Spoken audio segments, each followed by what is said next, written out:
Well, hello, everybody. We're waiting here just a minute for Chris and I are chatting on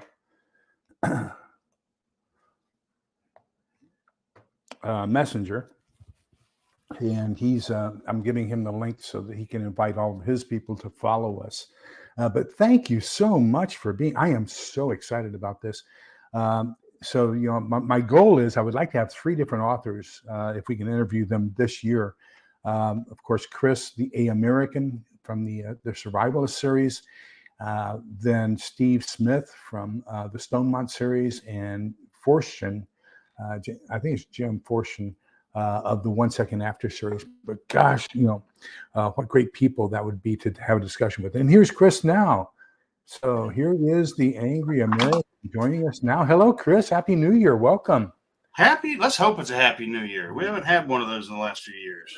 Well, I've got a whole bunch of banners created on a whole bunch of questions about things we have going on that just get your opinion on, because I just have this feeling inside of me that you've been prepping for quite a while. Morgan has basically a get home bag in his pickup. Thad has established his relationships, and of course, the prepper of all preppers is Sarge. Yeah. So those just didn't come out of thin air. Those come from a little bit of experience and a little bit of knowledge. So something tells me you've been doing this for quite some time before you got into writing. So anyhow, what we did was last year we did the Stonemont series with Stephen Smith. And this year we're focusing on your series. I just ordered book 11, Engineering Home. So, okay. And our book club meets the last Thursday of the month, unfortunately, at the same time as Tool Man Tim's. They just did book 6. We just did book 2. I'm probably going to change my schedule so that I can, be with his. And then I was sharing with the people when we did our book club last Thursday. I showed them we had ordered a meal for my wife. I was reading book 2 while she was in the hospital after she was T-boned. It was a very traumatic accident, so I read books 1 and 2 of your books while I was waiting with her in ICU. So at least she came out, which is good news. Do me a favor. I was going to say, I hate you found them then, but at least they gave you something to do while you were waiting, because I know you sat there and waited the whole time. I know you did. So. Oh, I went home for 1 hour to let the dogs out and to take a shower once a day. So yeah. Well, do me a favor. There's so much that I want to know about you. I'm sure that there is so much that the community wants to know about you. Can you kind of give us a little walkthrough of who you are, where you came from, and what you mean? Well, yeah. I mean, I'm nobody special, to be perfectly honest with you. I'm a writer by complete and utter accident, dumb luck, super good luck, and brilliant happenstance by chance. By trade, I am a heavy industrial electrician. I worked building power plants for many years. That was my specialty. I worked for power companies all over the country. I got out of that work in later years and started doing the security systems in jails and prisons. It was much like the same way power plants are run electronically anyway. So it wasn't a hard change. It was a very easy job. I enjoyed it quite a bit. And it had me on the road traveling, but not as much as an electrician, because as a heavy industrial electrician, I might go away and am I hearing feedback of myself? I might be gone for up to 9 months at a time. This second position I took had me home every weekend at the minimum. Well, that's great. Yeah. So it was a better job, but because of that, sitting in hotels during the week with nothing to do. I'm not the kind of guy that likes to hang out in bars. So I would surf the web, primarily survival sites, where one of them in particular had a fiction section. And one night I'd been reading stories on it. And this night I happened to be at home. I just said, to hell with it. I'm going to try writing a story, because these are all good, but they're missing something for me personally. Yeah. So I wrote my story. So the background of how I have the knowledge that I have is I've been practicing primitive survival skills for in excess of 40 years.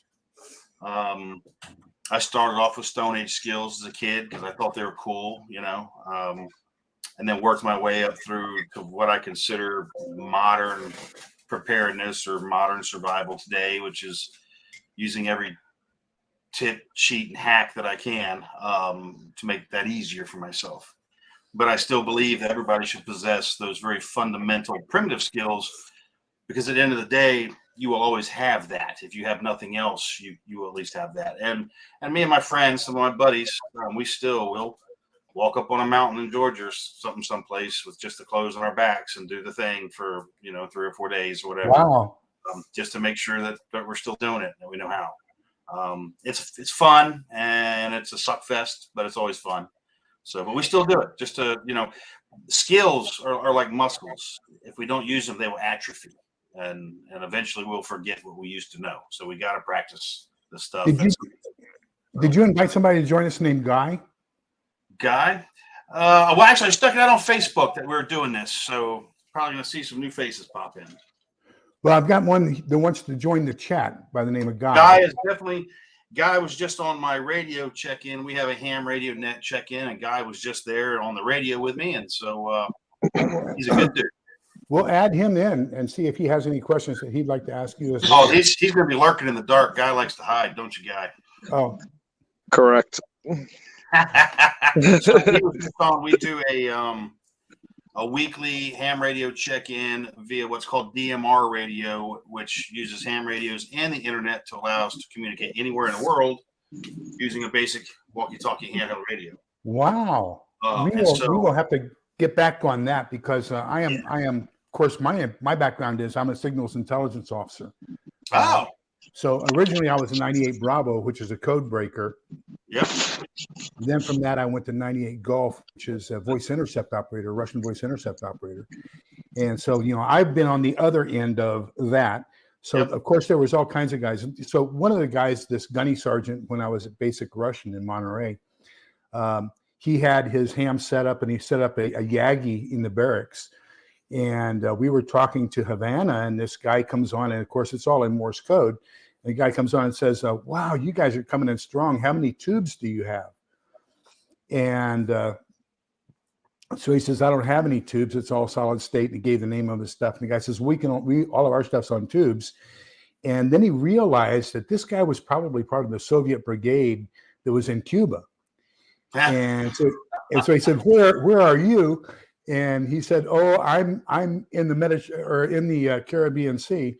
And he came back and he says, well, I'm at Guantanamo Bay, Cuba. Da-da-da-da, da-da-da, da-da-da. The radio went silent after that.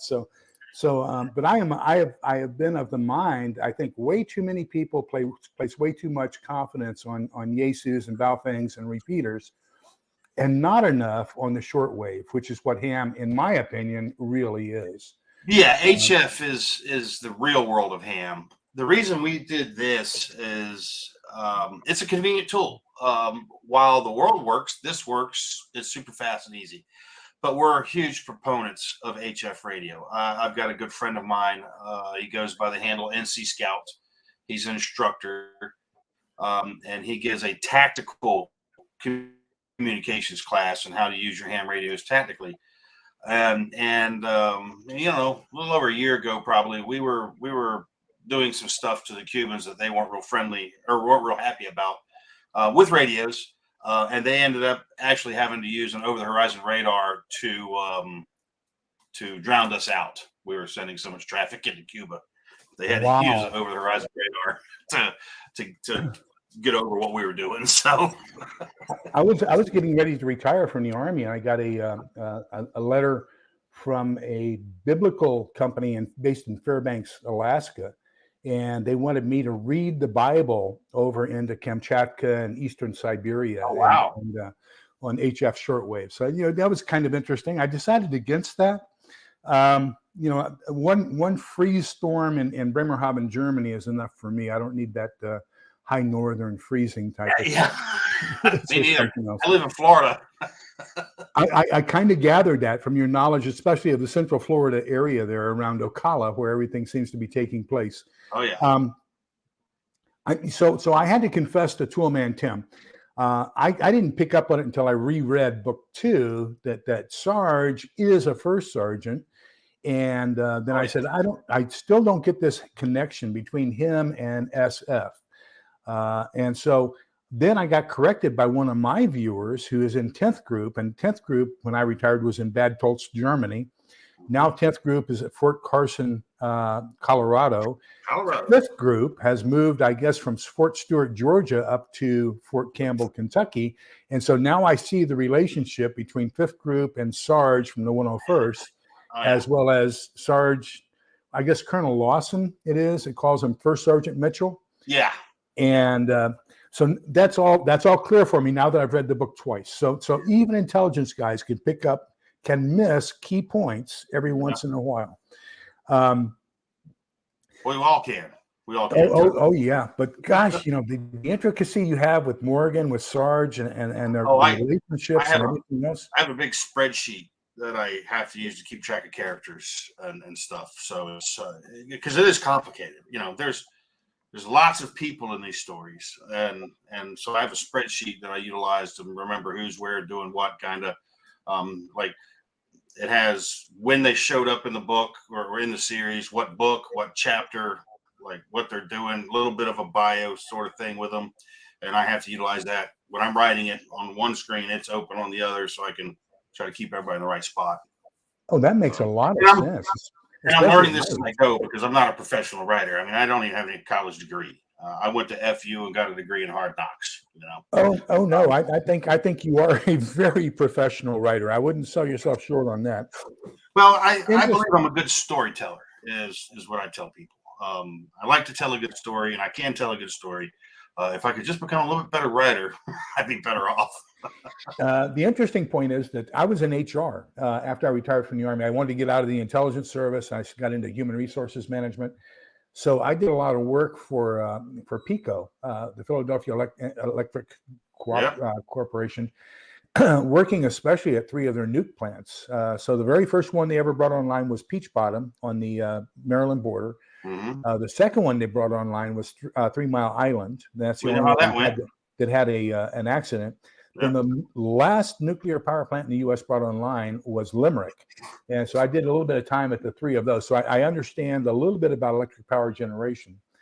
Then I became HR director for a electric co-op.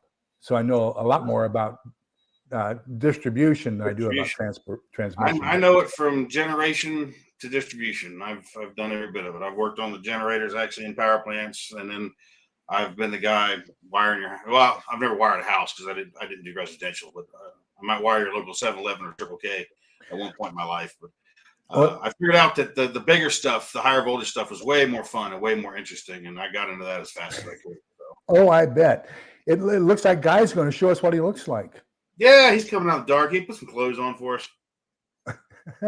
Yeah, I saw him walking down the hall without his shirt. I put on OD green tonight in honor of you. So that's my favorite color. I mean, I'm basically, this is OD camo, shorts are OD. About everything in his office is either camouflage or olive drab or flat dark earth. So the great thing is I never have to stand up during any of these lives. They don't know that I'm in my pajama bottoms. So in your Mickey Mouse boxers. But the readers don't need. No, I actually use sweatpants for my pajama bottoms. There you go. But anyhow, so Dragon Slayer says that he's really impressed with your books and the fact that you don't have a journalism degree. It's amazing. Right? I think it's amazing your knowledge of the military, because I would have sworn that you were a retired 18 Zulu, and prior to that, probably an 18 Charlie or an 8 before they changed the MOS system and made it into an 18 Delta. But I would have sworn that you had knowledge of special forces from the inside. Well, I enlisted in the Marine Corps in high school. I was misdiagnosed with a visual defect that I don't possess, but it resulted in me getting dropped out of training. And but I have spent considerably more time with the military after leaving the military than I did when I was in it. I train actively with them now. I'm an instructor as well as a contractor for DOD. I do a few fun things for those guys. And all my friends are just in that world. 5th group guys, 3rd group guys, 20th group, 1st group, MARSOC guys, Rangers, you run the gamut. I got friends in all of them. and I guess it's just the kind of folks that, birds of a feather. Yeah, yeah. I don't have the bona fides that none of these fellows have, and that doesn't bother me, and I don't claim I do neither. But every one of them that I know, they'd let me stack up with them in a heartbeat, because I train with them. I train quite a bit. I train all over the country, and so I can hold my own. So. Well, of course, the 10th group had Bad Tolz, Germany, and so that was the Center for Russian Language Recertifications and Training and Refresher and everything else. So I had an affiliation with 10th group simply because they had the Russian Language Center there at their headquarters in Bad Tolz. And then in 1988, I was detached from Fort Huachuca to the first group, and we went over and did the counterterrorist stuff for the Seoul Olympics. And, the way I tell people is I spent 16 weeks with SF in counterterrorism. If I had spent 2 more weeks with them, I would be qualified to clean their combat boots. And those guys are just unbelievable, amazing. I've got some friends from that community that it's humbling to be around. Guys like Randy Rawhide Worst that are just gosh, he's a fellow warrant officer. I love him. Randy's a dear friend of mine. I love him. I just got to spend some time in Texas with him. We had a lot of fun together. Carl Erickson, Sue LaRue, some of these guys that, they're legends of what they've done, and they're great friends of mine, and men of the highest caliber. Every one of them are noble and the best friends you could ever ask for. I could call any one of those men right now and tell them I need their help, and they're coming. Oh yeah. I would not be surprised to find out that Randy and I are the same age. How old are you? I'm 70. Oh, he might be a little older than you. Really? Yeah. And so I think it's in Bozeman. There's a statue to Randy. I think it's in Bozeman. Really? And that I got to get there so I can get my picture taken with it, and then go down and have Randy sign it for me, because I'm going to do that easy thing to him. Yeah, so, Carl has a live just before mine, and so every once and that's the Tactical Rifleman. Yeah. For those of you who don't know his channel, but Randy Worst, and then Randy is quite often a visitor on Carl's show. He's also quite often a visitor on Nutrient Survival. Yep. This company right here. Yep. And Randy runs. Now he has no social media presence or anything. But if you need a really, really good survival instructor or advisor, you're not going to find a better man than Randy. I highly recommend him. He has a school as well, but since he has no social media presence, there's nobody to get a hold of him other than to call him on his own cell phone.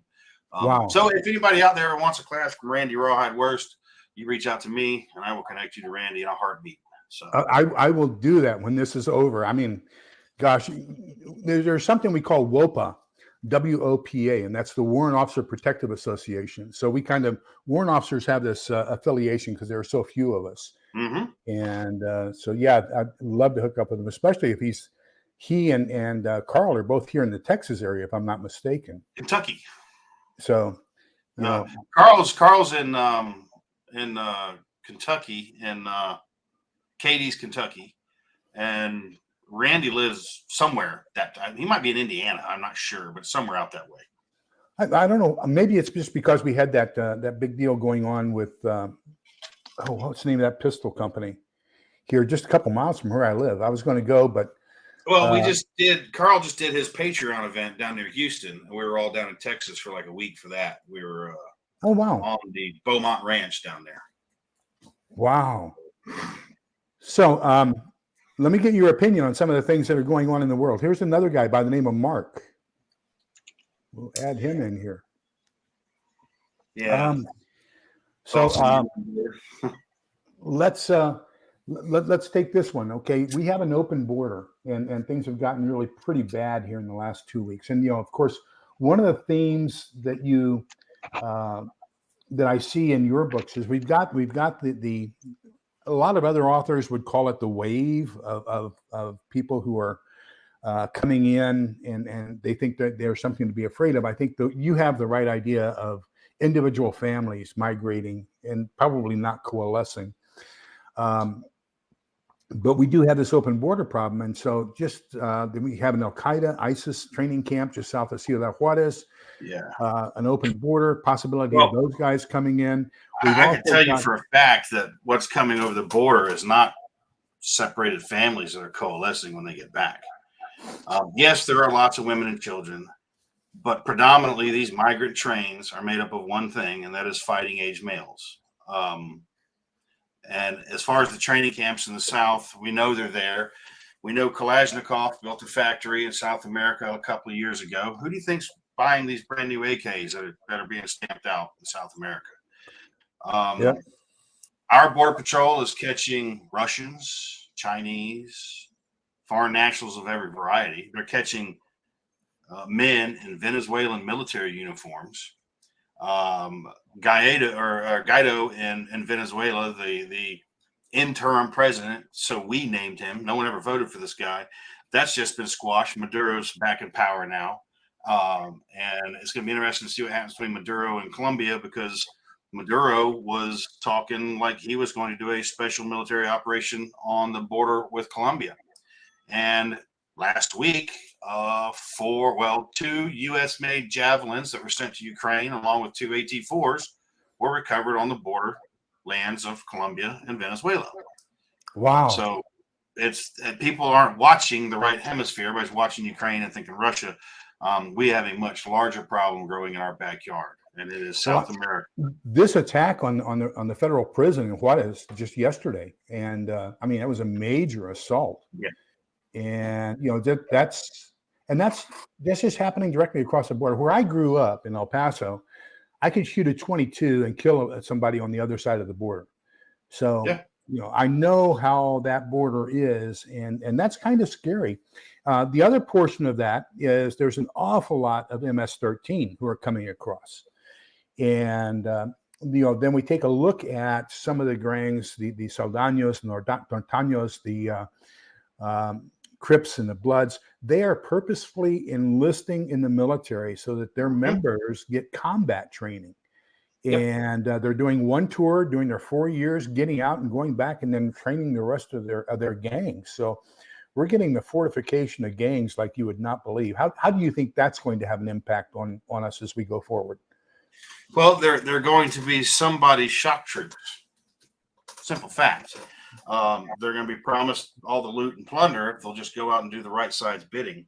And in the comments here, Mark says fighting age also means working age. And you're absolutely correct. I don't dispute that at all.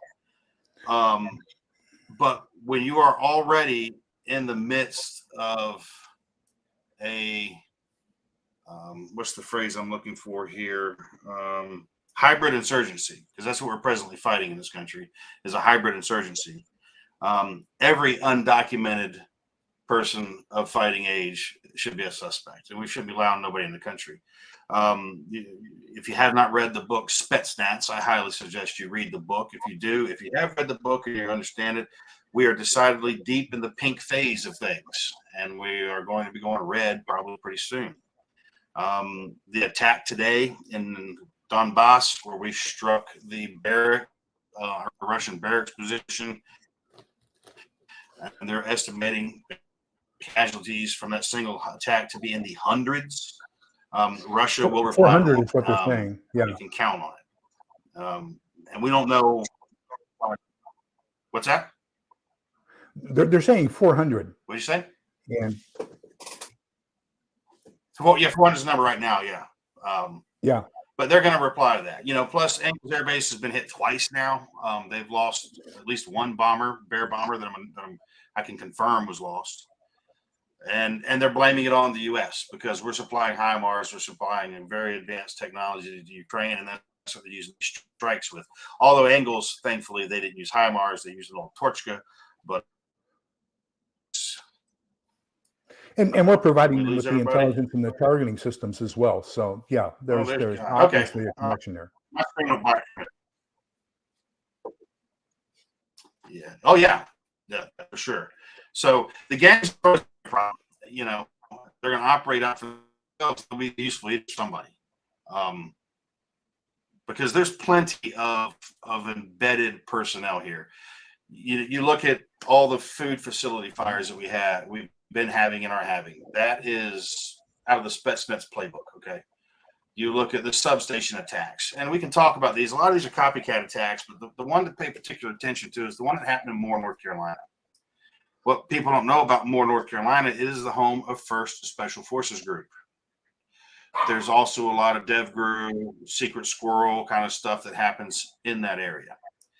Now, the public or the left came out immediately blaming a drag queen show thing for this attack. That was not the case. The attack was very complicated, very complex and well organized because they hit both substations simultaneously. They also took out the security cameras at both substations simultaneously. And if you go back and Google the images from this thing, what you're going to see are images of gates down, cut wire, stuff like that, with no first responders anywhere. And that was released by a leftist activist person that released these photos before law enforcement did. So how they know to get to that those substations in particular to get these pictures before the first responders respond? So we know who did this, not necessarily why yet, and they obviously had some help to build an ID, surveillance cameras, and some things like that. That's not your typical, rioter in the street actions. That's somebody with a little bit more. And I am convinced beyond a shadow of a doubt that the news will report it as being a right-wing extremist who did the actions in the first place. So, well, they did that immediately. They came out immediately saying that it was done to protest a drag queen show. They did that immediately. And if there's one thing we know about the left, it's that verse 1, chapter 1, always accuse the opposition of doing what you're doing. I mean, that's out of their playbook. They will always accuse the other side of doing the very thing they're doing. So these things aren't hard to figure out. Most people have their head in the sand or something. I don't know, but and I had some inside information and what went down there because I was just there shortly before that happened. I was actually in that AO doing something, and so it struck us as odd when that very thing was executed. So, have you read Skousen's books? Like on relocation and stuff like that, all these different stuff. I have not. This is Clive Skousen. He does. I'm sorry, Clausen. He does the 5,000-year leap and the naked communist. Yes. Okay. Yes. Oh, just unbelievable stuff. 2045. That's China's goal. 2045 to be the sole superpower, and they're on record to do it. I mean, they're on track because they don't have to lift a finger. We're doing it to ourselves. So what NC Scout and I were talking about I just did a podcast with him a little while ago, is that we're going to get so embroiled in Ukraine here before long. When Putin opens that new front out of Belarus and they start coming out of the north trying to push on Kiev again, my personal opinion is, since Blinken went on TV the other day and told the world that we cannot support two allies at one time, and then Xi and Putin meet, and when you look at the pictures of those guys together versus the pictures of like Biden with anybody else in the world, Xi and Putin are very friendly with one another. Their body language is very comfortable. They're quite comfortable being with each other.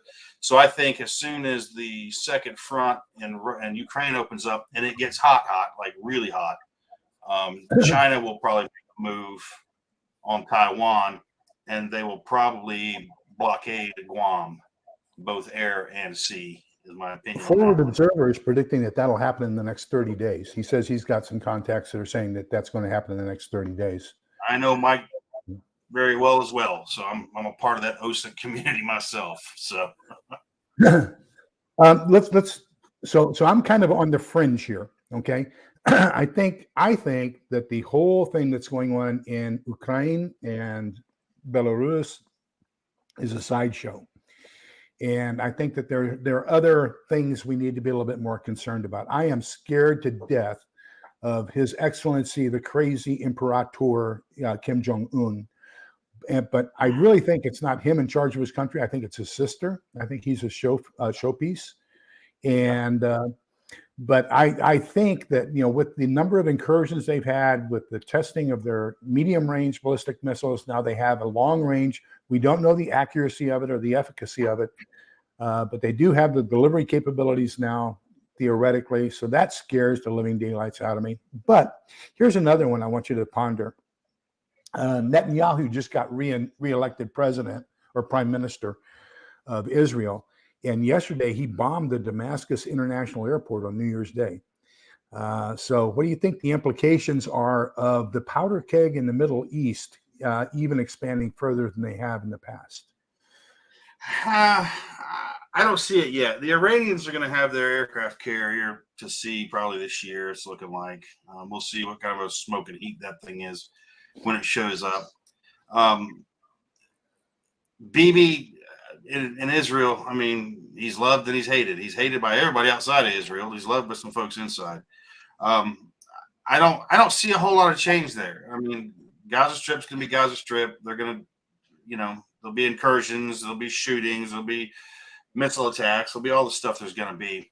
But I don't see, at least even from my contacts inside of Israel, nothing's of any significance at the moment. Him hitting the Damascus airport was just Bibi's way of telling Assad, I'm back, in my opinion.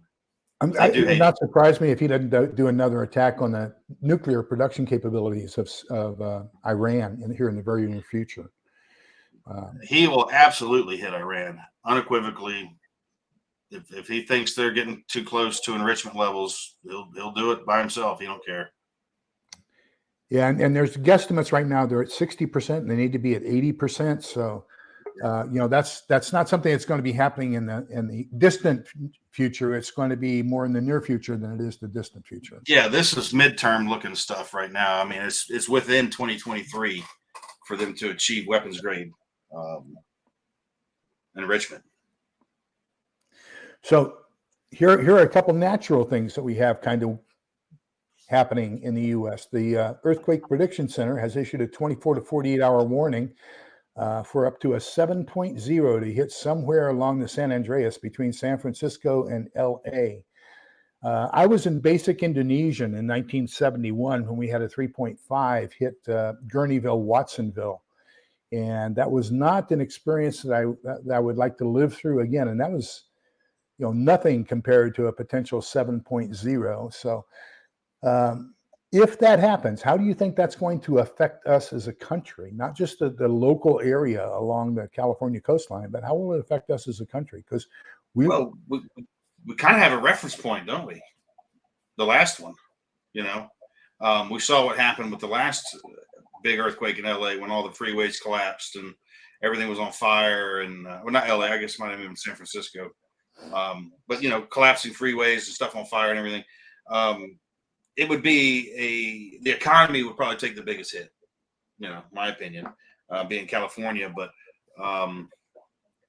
California would be, the state itself would be in such dire straits because they're so fiscally unhinged and irresponsible in California, that the feds would have to step in and rebuild it, which means they're going to print more money, which means it's going to cost all of us in the long run.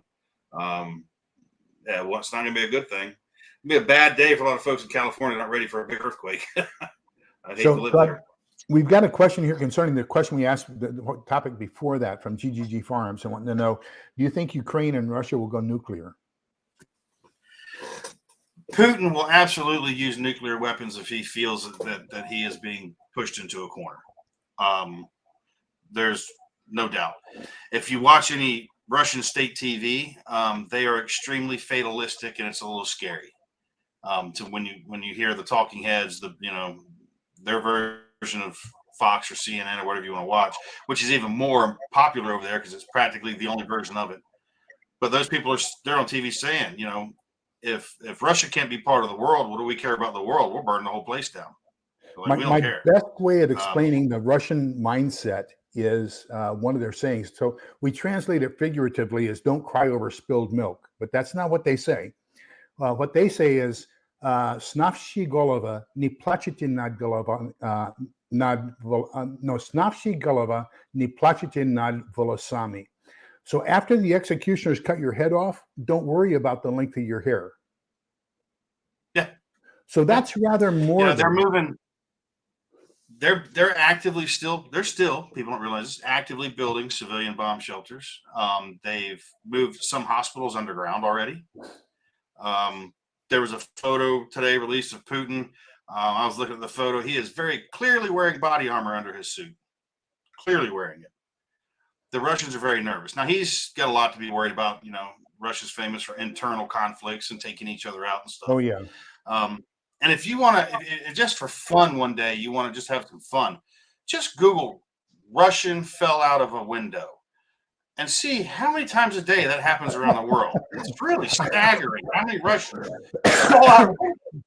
I mean, OSHA doesn't have enough agents to investigate those. I can guarantee you that. It is mind-boggling the number of people that fall out of windows in Russia and Russians in other countries falling out of windows. I don't know if I don't get it, but it happens it just happened to a couple of oligarchs. They fell out of windows, Or opposition forces as well. Yeah, opposition. Tomato. I mean, it's Dragon Slayer asked a question here earlier, and I haven't gone back to it yet, but he had a kind of a good question, and that is about suitcase nukes. Now, let me tell you, they aren't really suitcases; they're backpacks.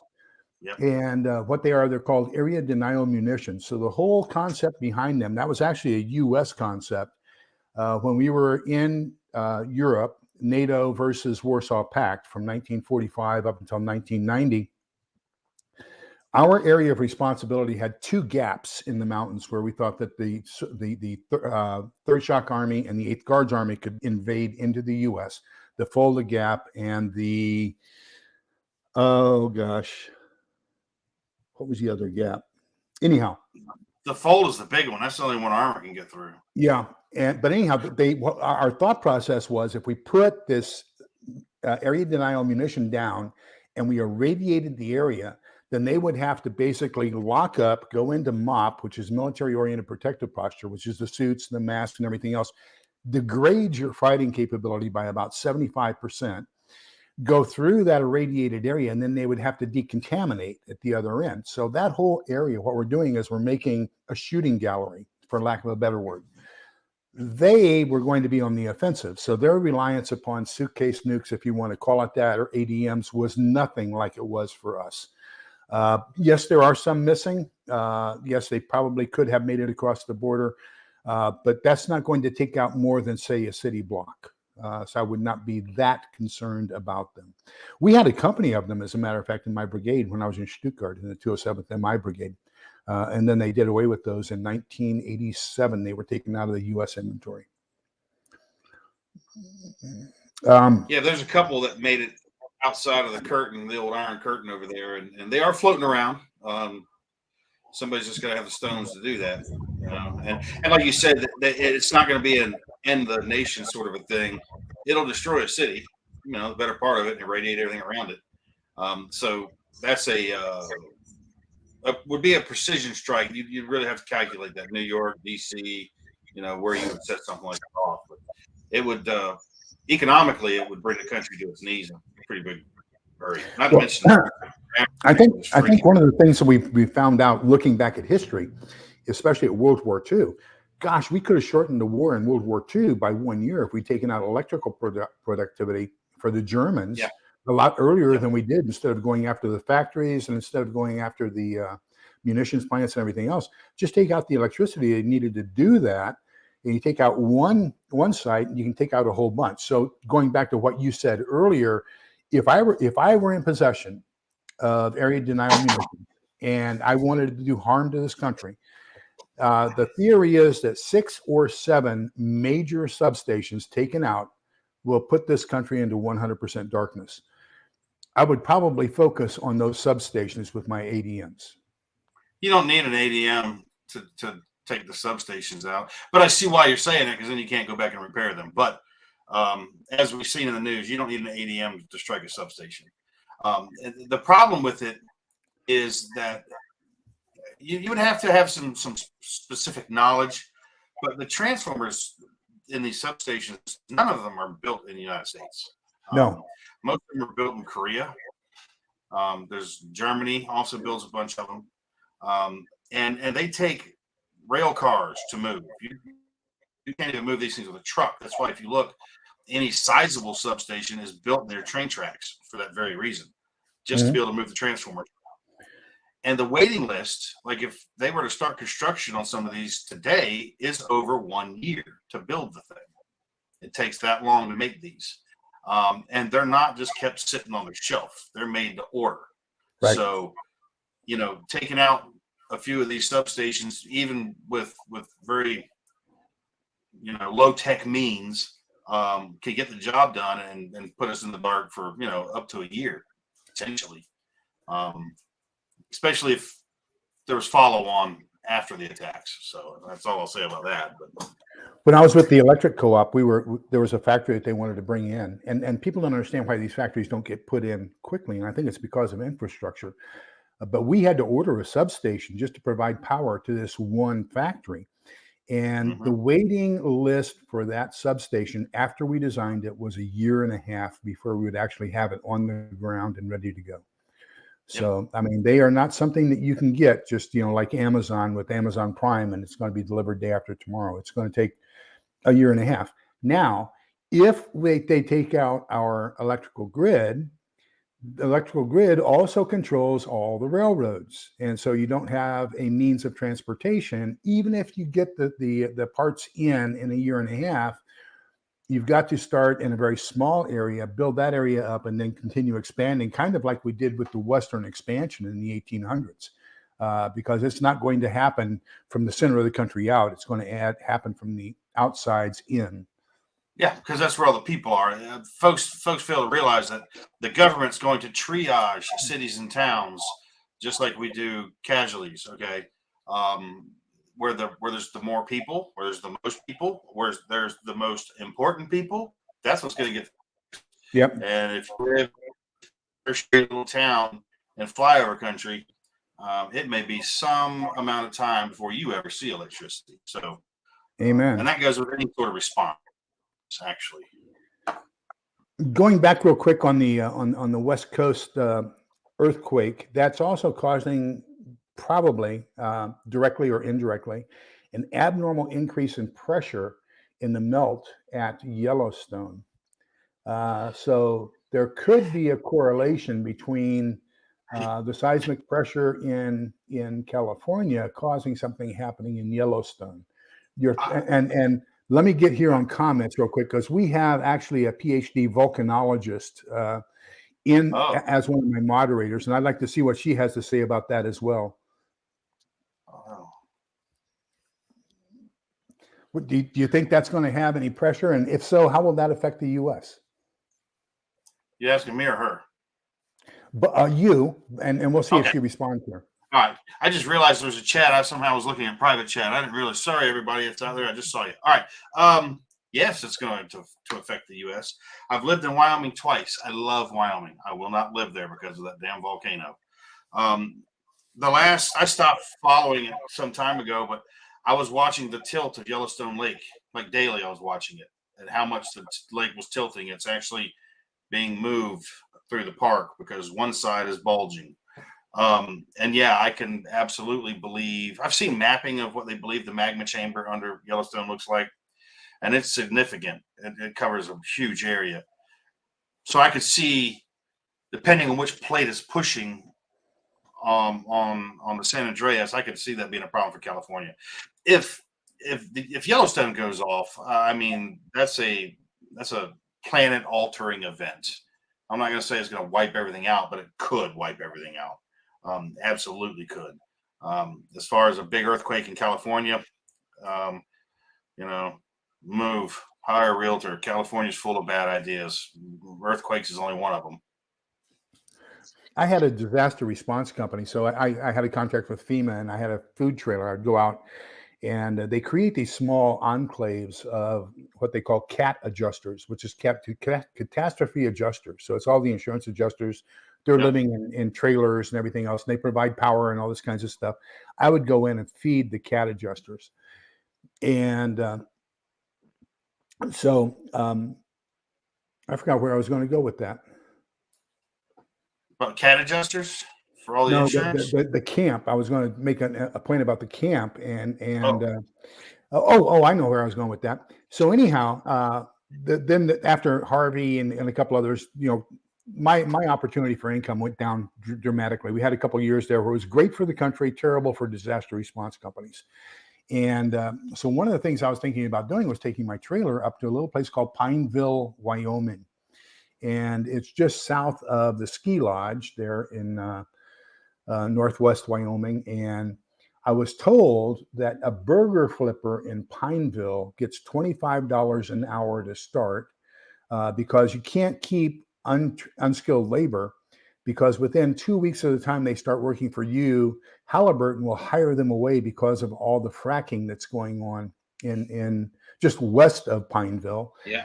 And they'll pay them far more than you can afford to pay them. Oh, yeah. And then they said, oh, by the way, when this was talking to the Chamber of Commerce, they said, oh, by the way, nobody makes it everybody leaves after the first winter because you have to have special dipsticks for the engine blocks of your vehicle and warmers for your oil pan, because if you don't keep your engine warm electronically or electrically at night, the oil in your crankcase will freeze and split your engine block. That's how cold it can get. Yeah, you better have block heaters. Even my truck that I'm driving right now, even though I live in Florida, still has a block heater in it because I get up that way a lot. I go up there, so yeah, for sure. Okay, one more for you. The Big U is attacking ours combat fleet in the Black Sea, and do you foresee any expansion there in that arena that should concern us? You talked a little bit about Belarus getting involved and the implications that Russia is already accusing the U.S., rightfully so, of involvement and other things, which is, I mean, we knew they were involved in North Korea. We knew they were involved in North Vietnam. We didn't do that much about it. But, there's a different psyche that is going on here between the Russians and us. Yeah, you know why? Sadly to say, you know why we care this time? Everybody cares this time. The whole world cares this time because Russia's killing white people. Not to try to be a woke person, but they're killing Europeans. That's why everybody's pissed. So, do I see a problem? Yeah. I mean, the Russian Navy is having they had a bad year. Ukraine sank 16 total vessels, I think, sank the flagship of the fleet. The Moskva, yeah. The Moskva, which we gave them targeting info for. That's all us. We did that. If you're wondering about more naval stuff kicking up with Russia, the myth of the mighty Russian army has been destroyed forever and for all time. We realized, I know me growing up, that was our biggest fears was Russia, the Russian military. Oh, the Third Shock Army had us scared to tears. Oh yeah, I mean we're terrified of it. Biggest military in the world, bigger than ours by manpower standards, but as we've seen, woefully technologically not advanced. Their professional army are good soldiers, but they don't have many of them. It's only 40%. They do not know how to conduct combined arms attack. There is no communications inside the Russian military. They showed up on game day with all their encrypted military radio equipment and were quickly down to using Baofeng radios. And they still are in places. And those are easy enough to have a load of fun with. I think Russia is going to be a problem for Eastern Europe. But if Putin gets pushed too far, or Putin feels that anybody, and I mean anybody, will breach the Russian border, then yeah, I can see him dropping nukes on people. One of the talking heads, one of the famous guys just the other night on Russian TV said that we just need to nuke London now and get it over with. We just need to go ahead and do it. Hit it right now. And so, like I said, they're very fatalistic, and that's scary because, like Gerald Celente said, when people have nothing left to lose, they lose it. And when Putin feels like he's got nothing left to lose, that little freak's got no problem pressing the button on the way out the door with himself. He truly doesn't. Well, one of the things I've tried to point out to people, and we're worried about this 400,000 person, and now it's 1 million person call up of draft or whatever you want to call Conscripts, yeah. Belarus is And- under full mobilization now as well. it. So here's the problem. None of those are trained. They don't have a reserve like we have a reserve. They don't have a National Guard like we have a National Guard. So the way they used to do it was under the old Soviet division, you had 4 regiments in a division, 4 battalions in a regiment, 4 companies in a battalion. So it was a 2-year conscript that was conducted every 6 months. So one of those, 1/4 was a training unit, and the other 3 were combat units, fully effective. They don't do that anymore. Now they have the brigade concept, the independent brigade concept. And so that is not the same thing. They have a 1-year conscript that they conduct once a year. So they've lost those. They only have 40% of their military is professional in the sense of officer or NCO. And It's so lower than that now. so now everybody, yeah, that's true. A lot of combat losses. Yeah. So now you're bringing in all these people. Well, if you take a look at it, our 11 Bravo, which is the infantryman for the U.S. Army, takes 12 weeks to train in basic infantry concepts. And let's just cut that in half and say 6 weeks. So if they're calling those people up today, how can they even put them in any kind of a combat situation in less than 6 weeks unless they're just using them as cannon fodder? Well, right now he just needs bodies. He literally needs bodies. Just we're almost looking at World War II level stuff where they're sending one guy in with a rifle and ammo and another guy in with just ammo. That's about where they're at. His non-commissioned officer corps has been eviscerated. The NCOs in the Russian army are just about a thing of the past, and that's what runs a professional military is the NCO. Absolutely. Their officers, I mean, they're notoriously corrupt and out for themselves, but the NCOs are what run the military, and they've just been eviscerated. So you're looking at now at Wagner. So Wagner goes in. He's got 10,000 that he brings with him. He goes to the prisons of Russia. He gets another 40,000. Guys that are like, if you'll come fight, we'll take time off your sentence, whatever.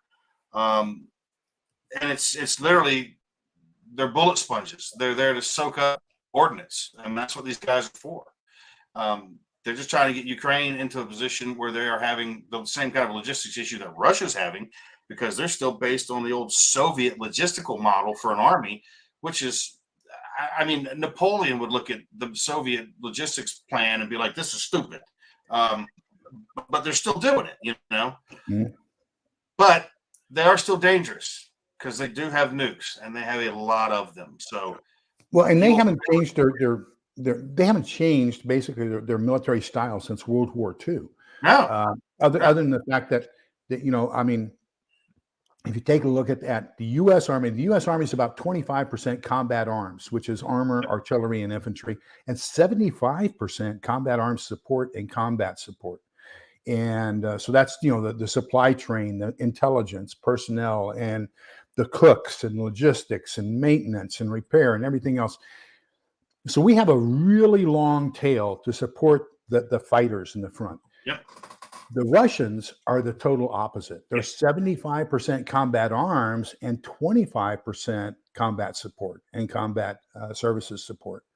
So they don't have the stuff to back up. They intend to use sheer power to overrun, and then they'll figure it out after they're victorious. But they're finding out now that without support, once they lose an ammo depot, they don't have a way to get ammo to the front. And then they're using old tool ammo in steel cases that's rusting.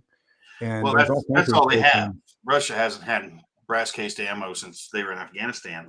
But I saw a comment. What I want to say. Crap! I just forgot what I was going to say. It was on Russia. Welcome to my world. They're now using Caliber cruise missiles with manufacture dates of within the last 6 months. So that means that Putin is probably pretty much out of Caliber cruise missiles if they're having to manufacture them and then use them that fast. So a 6-month manufacture date, I imagine they're literally looking at empty warehouses for cruise missiles at the moment. They were saying, I read a report, and it might have been Forward Observer that provided the report, that the Russians are consuming more ammo in 1 week than they're capable of replacing in 1 year. Yeah. And losing it. You look at how much stuff that the Ukrainians are capturing. The Russians are very, very bad at destroying stuff behind a retreat. They just leave it. But then too, that's because the Russian army it's essentially every man for himself. I've watched countless hours of video from Ukraine. This goes all the way back to the Maidan. I was following this conflict as it was developing back when that jackass from Arizona was out there, and all the way through to now. And the Ukrainians are capturing massive amounts of weapons from Russia and using it on them. And the West has given them a lot of stuff. I've noticed something in recent days, and I'm trying to run down exactly what they got, who they got it from. But because this has now evolved into trench warfare like World War I, the Ukrainians have suddenly started using airburst artillery that is just wreaking havoc on Russian trenches. It's just destroying them. So I'm curious as to where they got that from and who gave it to them. Well, I know the country uses variable time fuses. Yeah, well, I know a few that have them. But So Pepper Book Club has a question, and I know my answer to it. I'm going to let you answer it first. And so I think we've kind of answered the first part of this question. Are they going to start making up the difference with nukes? And yes, they've threatened they will. What about Kim? But interestingly enough, I caught a video on YouTube last week where units were being deployed with full model. So I suspect something. I fully expect chemical weapons would be on the menu with Putin. He has no morals. I mean, he's still shelling cities with phosphorus, so he does not care. And to the average person out there who's going to say, oh, that's against the rules of war. Well, the law of armed conflict only applies to those who fucking follow the laws of armed conflict. Putin is not a LOAC signatory, I don't believe. And only if you think you're going to survive to be prosecuted by the rules. True. Yeah. Well, and he doesn't recognize the International Criminal Court. So really, to him, everything is on the table. Nothing. And for all the Putin haters out there, like if you step back from it for just a minute, Putin is about Russia first. That's it. What is good for Russia? And that's all that matters. They don't care who it's bad for, as long as it's good for Russia. So as far as a leader, aside from making some blunders and some serious blunders and stuff, he actually does put Russia ahead. He don't put his people ahead. He puts the country ahead. Because he's sending them into a meat grinder right now, and they're literally just soaking up ordnance is all they're doing. And they don't collect their dead. It's terrible. I couldn't imagine being a Russian soldier and being ordered into that. Oh, I couldn't either. And that's what caused the revolution in 1917. Was the fact that they felt that they were cannon fodder being sent to the front against the Germans. So, that was part of that. You're starting to see a lot more chatter now in Russia about that. They realize that they're cannon fodder. And it's interesting too to hear. I listen to a lot of intercepts between guys calling home, and to hear how a conscript speaks about it, how a Chechen, a Kadyrevite speaks about it, versus how like a Wagnerite speaks about it, versus how like a professional Russian soldier speaks about it. So it's interesting to hear all those different takes, and none of them are positive. Nope. There's nobody on the Russian side involved in that conflict that has a good thing to say. There was the Wagner guys have a little less terrible stuff to say. But that's about it. They're at least those are overpaid mercenaries. The officer corps for the Russian army is complaining that they haven't been paid now in 2 or 3 months. And there's a video out there right now of a tank battalion that every morning they get up, they're each asked to throw 4,500 rubles into the pot so they can buy diesel fuel for the day. Gee, money. And conscripts right now, when you're conscripted in Russia, you're given a uniform, blouse, t-shirt, boots, trousers. Everything else you're expected to go buy yourself. So they give this big thing about if you enlist, they give you like $5,000 American, whatever, however many hundreds of thousands of rubles that is. But the average cost to kit yourself out, just the basics to get to combat, is like $4,500. So And that's going on black market, trying to buy a helmet, trying to buy body armor, trying to buy a first aid kit. Like I watched a video of conscripts being inducted in Russia, and they told them to go buy tampons to stuff in bullet wounds. Literally. They told them to go check cars' first aid kits and take the tourniquets out of that. They're telling them alternative ways to try to find things to get what they needed. And the lady was a lady giving a little talk. It was very funny to me. She's like, and buy a sleeping bag. Buy a sleeping bag. Here's one that you'll enjoy. So what would Morgan do? Well, Morgan would unask the AO. If Morgan was looking at being conscripted into the Russian army, I would send myself to Siberia. I know some people up there. I would get to them. I'm golden. I'm not going into that. Or if they sent me, I would have that Telegram channel for the Ukrainians that you surrender to. I mean, pre-programmed immediately as soon as I got there. I'll hook up with them and get out. You know, I wouldn't fight for the Russian army under any circumstances. So who's your prepping nurse is asking, will they use chemical warfare or biological? Like I said, with Putin, literally everything is on the table. I don't think their bio side of things is quite as advanced. Certainly as China's. China's still trying to find that virus that'll just kill Caucasians. As soon as they figure that one out, they're coming after this country. Most people don't realize that. But they're legitimately working on a bioweapon that will only kill Caucasians. But with Putin, if he's got one, yeah. I don't think for him it's a focus point. I surely don't, because he knows he's got a back pocket full of nukes and he's not afraid to use them. So, chemical, he would in a heartbeat. Chemical. So JJ Johnson has joined us from Reality Survival. Hi JJ, how are you doing? Let me see what else we've got here. So, what do you see in the future? So I know volume 11 is hit, Engineering Home. I've got it. I've got to read it. Somehow I have to reread volume 3 and read volume 11 at the same time. And then is there anything in the works for volume 12 and ongoing from there? Sitting on this monitor over here. I'm working on it. We're working on some other stuff too. I'm trying to get my calendar for next year sorted out. I'll be traveling. I'll be on the road probably all of next year for the most part. Now, I will never forgive you if you're here in the Central Texas area and don't give me a call and let me know you're in the area so I can buy you, an Eagle there or Buffalo Trace or something, Sip. I was just there. I was Houston, DFW, San Antonio, Austin, San Antonio, and then back out. But we will be back, and I will hit you up for sure. Okay, yeah, because I'm in the Austin area. So okay, well, yeah, I was in Austin. Yep. So I got the training calendar we're putting together. We'll be offering some classes, but I'm going to leave room in there too for if people want specific classes, if they want to customize something, tailor it, whatever. I'm going to be on the road and traveling. We can come to you and teach whatever you want. So that's happening. Book 12 I'm working on. That'll be getting released as fast as I can. I'm looking at taking Cry Havoc and as an experiment for the first one to do something like this with, and we're going to try to do a theatrical recording of it, full cast, sound effects and music score. Wow. As an audio only though. So that will happen this year as well as the sequel to Cry Havoc, and then hopefully 2 other projects that I'm working on that I hope I can finish this year. So 2 books.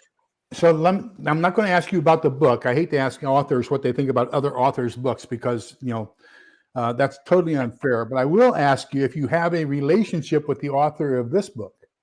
Black Autumn? Is that Jeff Kirkham? Yeah, that's Jeff Kirkham. Yeah. Yeah, I know Jeff. He's a good guy. Him and Ross, good people. Yes, I'm gonna try to fit that one in between volume 11, volume 3 of yours. I'm gonna try to. That's a great read, actually. It's set in Utah, set in Salt Lake. It's a great read. I know Jeff. He's good people. He's actually a really good guy. When that first came out, I spread it around for him and helped get people aware of it that it was out because he is such a good dude. Well, that's good to hear. And Jay, yes, I get paid. I don't get paid by Audible directly. The way it works is my pay gets a little complicated. So my first 5 books are owned by Penguin. So Penguin pays me royalties for the first 5 books. I get paid by them twice a year. That's it. The rest of the books are Amazon, and Amazon pays every month. My audiobooks, though, for the second half of the series and everything else that we do, is done by Podium Publishing out of Toronto, Canada. They pay every quarter. So I get paid different ways by different folks, So it's a little complicated, but it beats working for a living. So for those of you who don't know, we do have a book club where we are reading Chris's books. We read volume 1 in November, volume 2 in December. We're now on volume 3, which is Escaping Home. And this is one of my favorites because we get reintroduced to one of my favorite characters, and that's Jess. And I still haven't figured. In my mind, I see a 24, 25-year-old gorgeous woman who is kind of semi-quasi flaky type of almost a hippie. You don't go into that kind of detail, but that's my visual. That's my visual. Your typical millennial, young, pretty, dumb, thinks they're very intelligent because they have a college education, but they're really dumb because they just don't know knowledge that you actually need to survive in this world. But has a heart of gold and learns quick. Oh, absolutely. Yep. And loyalty beyond reproach. So, I mean, you could not ask for anybody more loyal. Thank you, Jay Creature, for that donation. That's greatly appreciated. Well, I asked Chris for an hour of his time, and we've taken an hour and 6 minutes. And so I don't want to be overly. I don't want to abuse. You're good, man. If anybody's got any questions, throw them out there. I mean, Oh, okay, he's going to be gracious. Wow. So that's why we do these things, right? I mean, because if it's not for the readers that love these books that are reading them, I don't get to write them. Where I can, but nobody's going to read them. I'm not going to make money. That means I got to go get a real job, and at this point, that can't happen.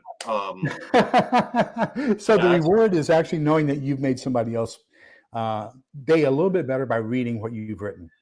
Yeah, it's a humbling thing. I had this same conversation with Matt, our NC Scout, and it was about the messages that I get. It's awesome to hear people say, "Oh, I love the books. I've read them all. I love them," and that's great.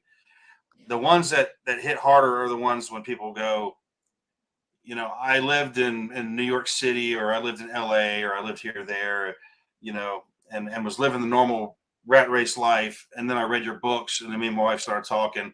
And now we live on a homestead in Arkansas. We have 120 acres. We homeschool our kids. We have livestock. We're doing this. We're doing that.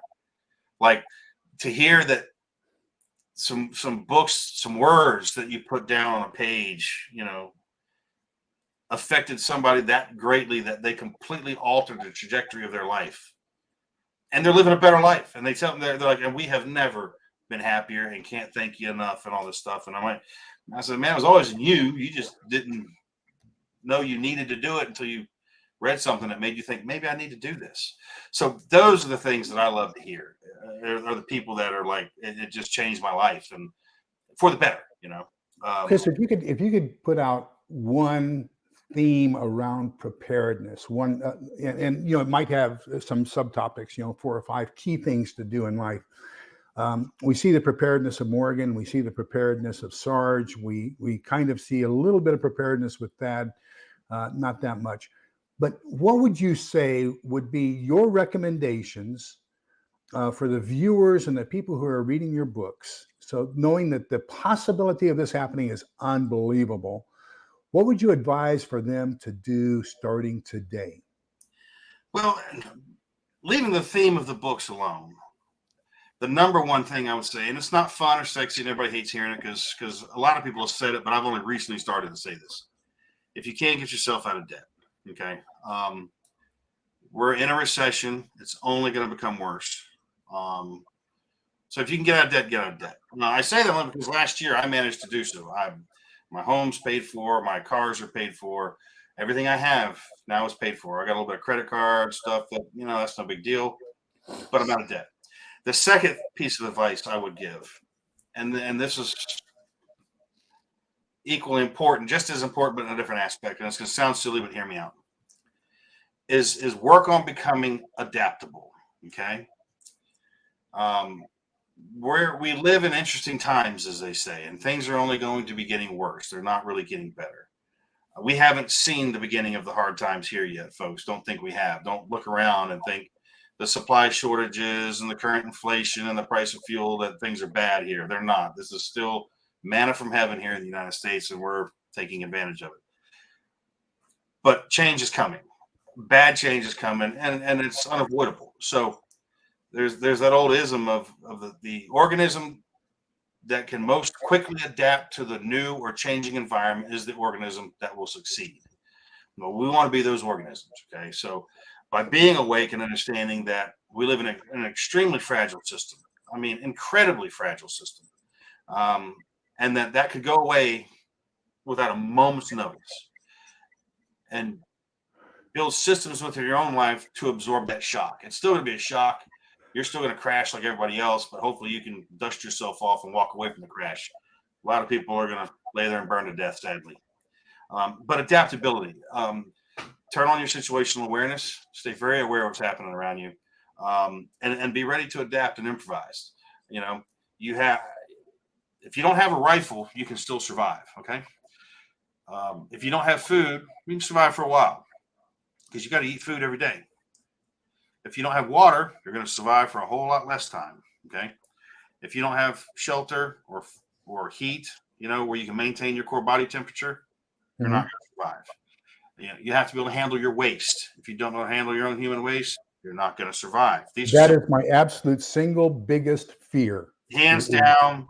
That's why in my book, Decline and Decay, Strategies for Surviving the Coming Unpleasantness, we have a whole chapter in there on how to dig a latrine properly, where to position it, and what to do with it, because most people don't know.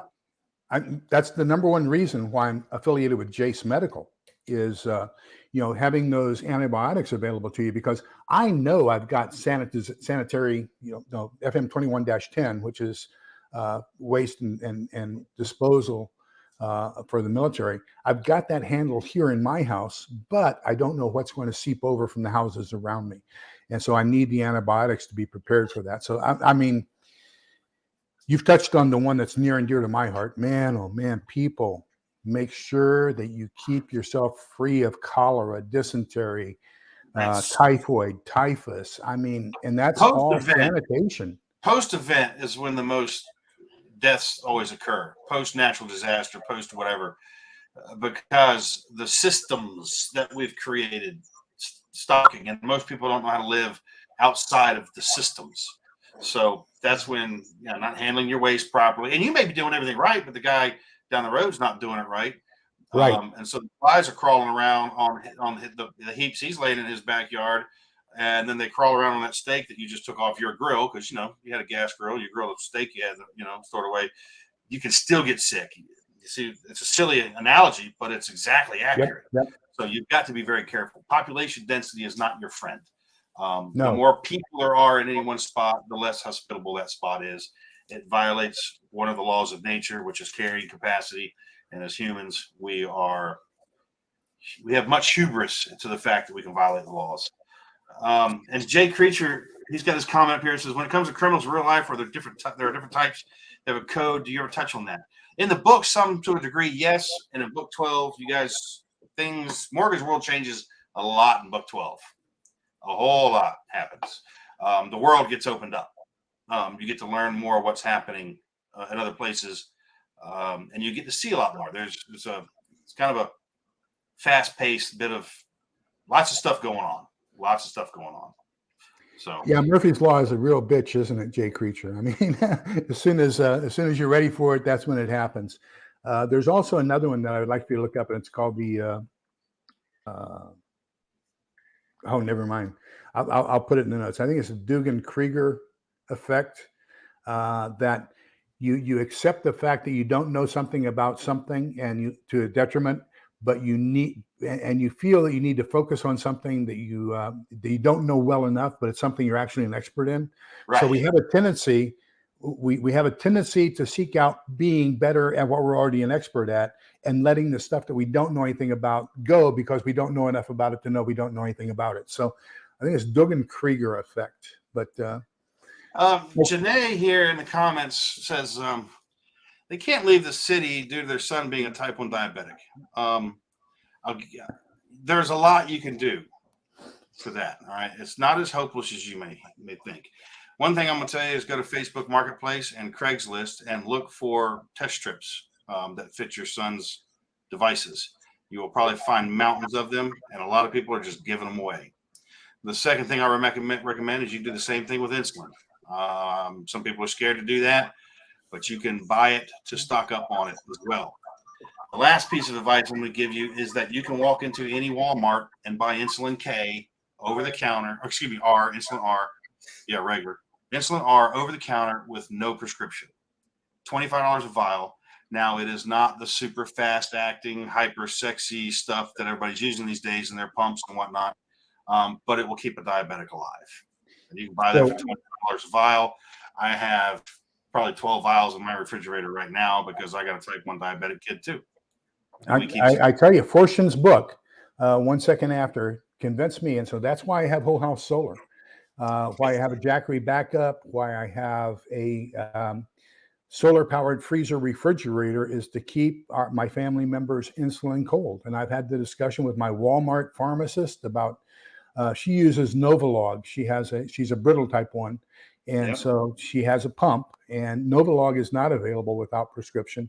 Nope. But the R and the K are both available without a prescription, very inexpensive at Walmart. And yes, you can get those. And the other thing you have to be concerned with is, it does limit your mobility a little bit. But I'll tell you what, whether you read Fortune's books, whether you read Steve Smith's books, the Stonemont series, or whether you read Chris's books, what we find is that everybody's going to settle in a common location anyway. And I say, like people have a tendency to coagulate. They come together. And so what you will find is you can become the center for your own, I'm going to call it Morganville, for lack of a better word. But, certainly if you have the things and you know that you don't have the mobility that you would like to have had otherwise, and you're going to be confined to your home, why not become, the new center of that enclave? Well, and two, everybody needs to think that way. There are some places that are simply untenable. Okay. If you live on, the 45th floor of a high rise in New York City, you need a realtor. But the reality of the fact is, all these people, these bug out plans and all this craziness, they're going to leave a lot of neat gear strewn about the woods for people to pick up. They're going to take some cool guns out there that other people are going to get from them because they don't understand the realities of what they're trying to do.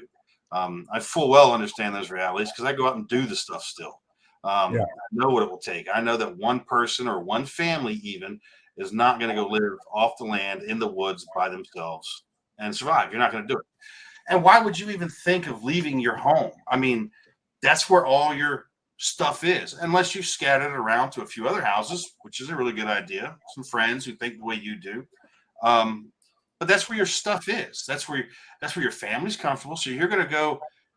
Your idea is that there's some tragedy that's going to occur that's going to fundamentally alter life as we know it.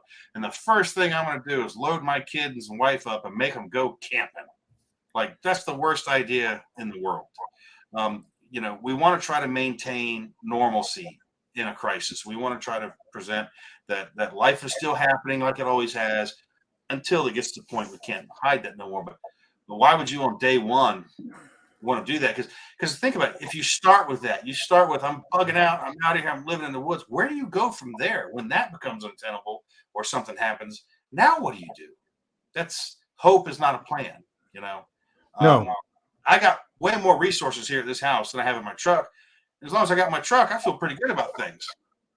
So I have stages. I got my house where all my cool stuff is, my food, everything's here. Then I got my truck. As long as I got my truck, I got a lot of that stuff with me too. If I leave my truck, I got my ruck. You see, we're doing it in steps. We're not just going to start. Absolutely. I'm not going to fly to the moon and then start trying to build houses. Let's start with what we have. So. So the question about building a porta-john over an open trench, yes, that will work. I would encourage you to think of some things that you're going to use to decompose what's going to be at the bottom of that uh, pit, that your manhole that you're digging. You can use cat litter. You can use lime. There are some. What I have is I have a stockpile, a case or two of the chemicals you use in a travel trailer, and then I'm just going to pour that on top and allow that to help it to decompose. But I wouldn't do that. I mean, and here's another fact too. People get too spun up over poop. All right, it's just poop. So lime is thrown into graves, not for the reasons people think. Lime is thrown into graves to preserve bodies for later exhumation and identification. Lime into an outhouse pit doesn't do much. Might help with the smell, possibly, probably not. And having spent time where we have to use outhouses, I do an event with First Group where we're in the field for 2 weeks and we're using outhouses. You dig the hole deep, 6 feet, build your outhouse over it. Somebody asked about taking a porta john and cutting the bottom out of it and putting it over a manhole. You could do that, except your shit is going to be in the middle of the street, you know. Dig a 6 foot deep hole. Keep the dirt outside the hole, okay? Put your structure over. You can use it. When it's about 2 feet from the top, fill it in. Move the outhouse, dig a new hole, rinse and repeat. Keep it away from your water source, you know, if you can. You want to keep it as far away from your water source as you can. But do that and you'll be fine. Come up with a way to sanitize your hands after doing so. Soap and water is a wonderful thing. And try to remain clean. That's the biggest catch here. Is one person that doesn't wash their hands, that goes, who say may be sick, that then touches the doorknob on the back door, that then goes in the house and does all the other things, and everybody else is doing these. That's how cholera, dysentery, and all this stuff happens, by not properly handling your waste. It's not hard to do. It's not fun, but there's a lot of, I don't know, scaryism around it. You know, dig a hole, bury it. Yeah. You know, just dig a hole. We're animals like every other creature on the face of this planet. The only reason that our waste is a problem is back to that thing I said earlier about humans like to violate the laws of nature. And by having too many humans in one spot, we're creating too much waste, which will breed disease and everything else. So we have to come up with these complex systems to make it all disappear without no one seeing it, because no one wants to look at that. But it's not as difficult as people make it out to be. Yeah, that's going to be one of those technology jobs that's going to be in quite severe shortage. That's going to cause a problem to us here in our society in the very near futures. We aren't producing plumbers like we should. Here's a very interesting question that you might want to take a look at is, what do you read? A lot of nonfiction, a lot of technical stuff, a lot of papers. It's boring. It's not really a lot of fun. If I'm on the road, I'll do audiobooks, and they're typically things like On Killing, Left of Bang, that sort of thing. If I need to just let my brain kind of chill for a while and not think about much, I'll do some science fiction based something like Renegades or something like that. That's science fiction that has just no connection to the stuff that I write at all. But yeah, I like military histories, and a lot of how-tos, a lot of practical stuff, mainly is what I read. Jay Creature has an interesting one here, and I can share my experience here. I was the HR director for the third largest homeless shelter in the U.S. My office was actually in the back of the shelter, and I was on the second floor looking down on an alleyway between us and Salvation Army. So we had 4 shelters in a 1-block radius. We had Caritas, the Catholic Charities. We had St. David's, the Episcopalian Charities. Then we had the Arch, the Austin Resource Center for the Homeless. And then directly behind me was Salvation Army. That alleyway was the bathroom for the homeless. So, yeah, I have a little bit of experience with that. And there is no modesty either. So. No, or you know, if you have the resources and you don't feel like digging holes and stuff, cut you a 55-gallon drum in half, build you in a house, slide it under it. Just make sure you got plenty of diesel fuel around to take care of it every few days, because you got to pull it out, pour diesel fuel in it, light it on fire, and stir it up. So that's the other way. If you were to plug 3 or 4 or 5 or 100 of your favorite YouTube channels when you have time. Not that you spend a whole bunch of time on YouTube with us and everything else, but if you were to say there are a couple that you just really, really have to see on a regular basis or semi-regular basis, who would you recommend that our followers follow? Two right off the top of my head, but I'm thinking about is going to be S2 Underground and Monkey Works. I highly recommend both of these guys. If you don't know who Monkey is, look him up. Monkey Works, He's here in WERX. Austin. Huh? He's here in Austin. Yeah, Monkey's in Austin. He's a great guy. S2 Underground would be another one who I would absolutely say everybody needs to watch. I don't watch tons of YouTube. Trying to look down through my list to see who else. Tactical Rifleman, of course, I would watch anything he does. Yeah, Paul's great.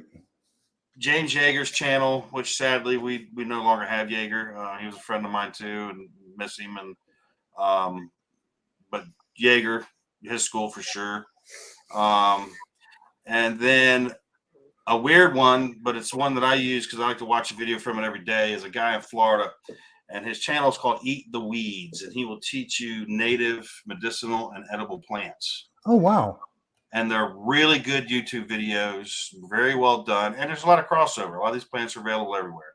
So Eat the Weeds is one for sure. S2 Underground, Monkey Works, and then Eat the Weeds. If you're looking for Tactical Rifleman, like I said, of course, and if you're looking for some situational awareness lessons, things of that nature, I would recommend Tier 1 Citizen. They do a lot of video breakdowns of shootings, assaults, and things like that, showing what went wrong and what went right and that sort of thing. It's always good for people, in my opinion, to watch stuff like that, to reaffirm to them that it can't happen that fast, and that you're not always going to see it coming. So, well, great. Yeah, and we had one on here earlier that he and I met up, gosh, on Facebook maybe 8 years ago. He's Air Force SEER instructor, survival, evasion, resistance, and escape. Yeah. And so he's got a lot of time overseas as well. And he and I were on a Facebook channel talking survival, everything else, probably 8 or 9 years ago. We were talking to a goat herder in North Carolina who was trying to tell us, between the two of us, we probably have 20 years in second and third world countries, and trying to tell us how it's going to be with precious metals in a post-apocalyptic world. And just so the two of us met there, and then I have continually followed him ever since, and that's Reality Survival, JJ Johnson. Oh, okay. And he's got a great channel. Well, I'm probably I used to be affiliated with a fairly well-known YouTube channel that we had to part ways under less than hospitable circumstances. But I actually have a meeting with them tomorrow, so we're going to see what they want now. So I might be back around some YouTube channels. Filming YouTube videos is hard for me to do, because the biggest difference between me and 90% of the authors in the genre that I write in is that I actually do the things I write about. I don't just write about them. Mm-hmm. I actually do them. And I prefer to be doing these things as opposed to filming them. So I really need to hire a camera guy to follow me around. But yeah, I go do the stuff. I take the classes. I put myself out there. I do the same things, and for fun too. Like, so me and my buddies will go do it. But the fact is, I hate to train. I wish I did not have to. Yeah. I hate carrying a pistol every day. I wish I did not have to. But I'm realistic, and I understand that I can't bend reality to my will. I got to bend my will to reality. So I train, I carry a gun, I do all these things. I'd much rather be on a nice boat in the Bahamas somewhere catching dolphins, dolphin or a grouper or something, than doing the. So why do I have the feeling that you carry the same thing Morgan does? Well, at the time I did. I still have it. Now back then I was a Springfield guy. I still am. Love the Springfield XDs. I've got 3 of them in my safe, I think. Before that, I was a 1911 guy. Still have a couple of those. Still love my 1911s. But I broke down and bought my first Tupperware gun a few years ago. And now, I carry a Glock 19 just like the Lord. So. Well, the one thing I do like about the Glock 19 is the fact that the Glock 19 and the Ruger Security 9, those magazines can both go into a Ruger PC carbine. So you can have the Ruger PC carbine and carry either a Glock 19 or a Ruger Security 9, and you're going to have interchangeable magazines between your pistol and your rifle. I did not know that. I'm going to have to check that out. That's interesting. Because, I'm an AR guy and a Glock 17 guy in particular. I carry 19s for carry, but always with 17 mags. And the reason for that is the Glock 17 is one of the most popular handguns on the planet. Mm-hmm. If I've got a 17, it's not hard for me to find mags for it. Same thing with the AR. I carry it because there's so many of them. And both the 17 and the AR are NATO standard rounds as well as Leo standard rounds. So there's ammo for them everywhere. Right. Any groups I've ever been a part of, and I've been a part of a few, but I'm not no more right now. The first thing I did was institute the standardization. You will carry a Glock 19 and an AR-15. You can have an AK, you can have a SIG pistol, whatever. But on training days, when you come to train and we're training, you're bringing an AR and a Glock 17. Oh yeah, absolutely. So, and people poo-poo the weapon platforms. I don't give a crap what weapon platform you have. It's only as good as you are. My Glock 17, I happen to know for a fact that I can hit a man-sized target at 250 yards with that pistol. My AR, I am very, very comfortable all day long shooting out to 700 meters. Not a problem. Wow. So I know I can shoot. I'm not worried about that. And what tool I have to do it with? I mean, can I shoot 700 meters with an off-the-shelf Kalash? No. But I'm going to be better than the normal person with an off-the-shelf Kalash because I know how to shoot. You give me anything, I'll make it work. I haven't talked about what I have, but I did do just recently my favorite prepping items of 2022. And so I showed my Ruger Gunsight Scout, and on it I have a low light night vision scope, and it's in 308. Now it's a bolt action, magazine fed bolt action, so you got 15 rounds with a bolt action. But I can reach out and touch you I can send you a telegram at a little bit more than what the local cell phone towers can reach. Oh yeah. I mean, I've got a Remington 700 in the safe that the only thing Remington on the gun these days is the barrel. But that's a 1 kilometer rifle. That was my very first hunting rifle. Absolutely. One click out all day long, 1,000 meters. I own you. Yeah. And I've never tried to shoot farther than that. I probably could, but I also know that at 1,000 meters, the ballistic drop on my rifle is about 33, 34 feet. So I understand what my bullet's doing, at that terminal end down there. So I wouldn't try to shoot it much farther than that. But does it? What are those new things that they're talking about now? The hypersonic. So does the bullet pick up speed as it's declining in elevation? Oh, never mind. Yeah, I can't answer that question. I just I know what my drop is. That's what I can come up with. Now my other favorite, and this is crazy, but my other favorite, and I have to apologize because before the cough, when the discussion of firearms and weapons and everything else came up, I said go with the standard hunting calibers because that ammunition is always going to be there. Why would you want to go with the fancy 9mm and the 5.56 and 223 and everything else? Boy, was I proven wrong. Yeah. I could not find 30-30 ammunition on the shelves for almost the last 3 years. No. And I would venture to say that the hunters, 80% of the hunters in the U.S. have at least one 30-30 in their inventory. Yeah. And yet I couldn't find ammunition for it. Well, that's because they don't make it in the same quantities. They make 5.56, 7.62 by 39, 9mm, 45. That's true. And I learned my lesson the hard way. But that's just kind of the way they goes. Let me go back up here through the comments again and see if we have any more questions. I've been so focused on you that grew up on a farm in upstate New York until I was 14. Didn't get indoor plumbing until I was 10. Yeah, I burned my hand at my grandmother's because my grandmother had an outdoor 2-holer. She had a pump water system in her kitchen, and we used kerosene lanterns. And the first time I spent the night with her, she said, blow out the kerosene lantern. I was maybe 8 or 9 years old, and I grabbed a hold of the glass to lift it up to blow out the flame.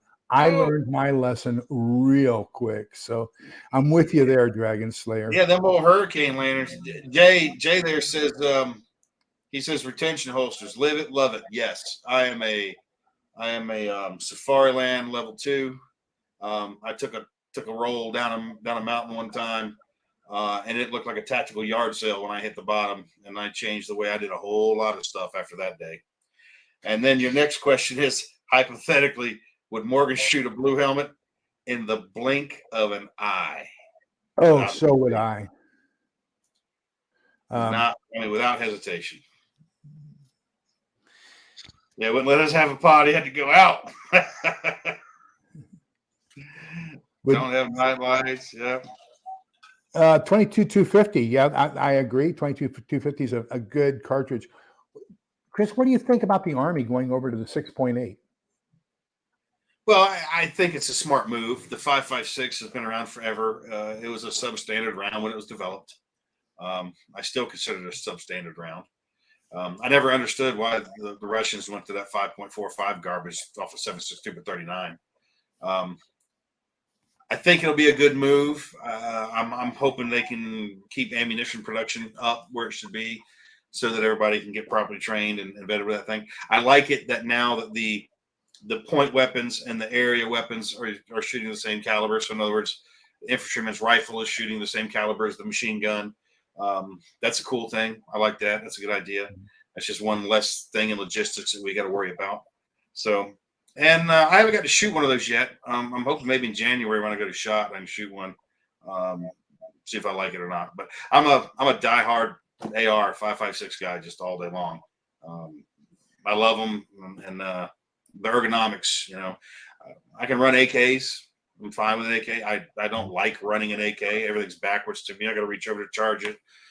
I can operate the safeties on most with just my fingers, so I don't have to let go with my primary arm to manipulate the weapon. But mag changes are slower than molasses in January, and I know somebody's gonna say I can change a mag faster than you can your AR. Good for you. But under stress, sleep deprived, cold, wet, hungry, dirty, all that, got to take a dump. Mag changes and they can get really slow. So I was at the gun store and so looking at an AR, and the guy says, would you like for us to teach you how to clean that? And so I field stripped it and put it back together again in under 1 minute. And he says, no, I guess you don't need any training in this weapon system.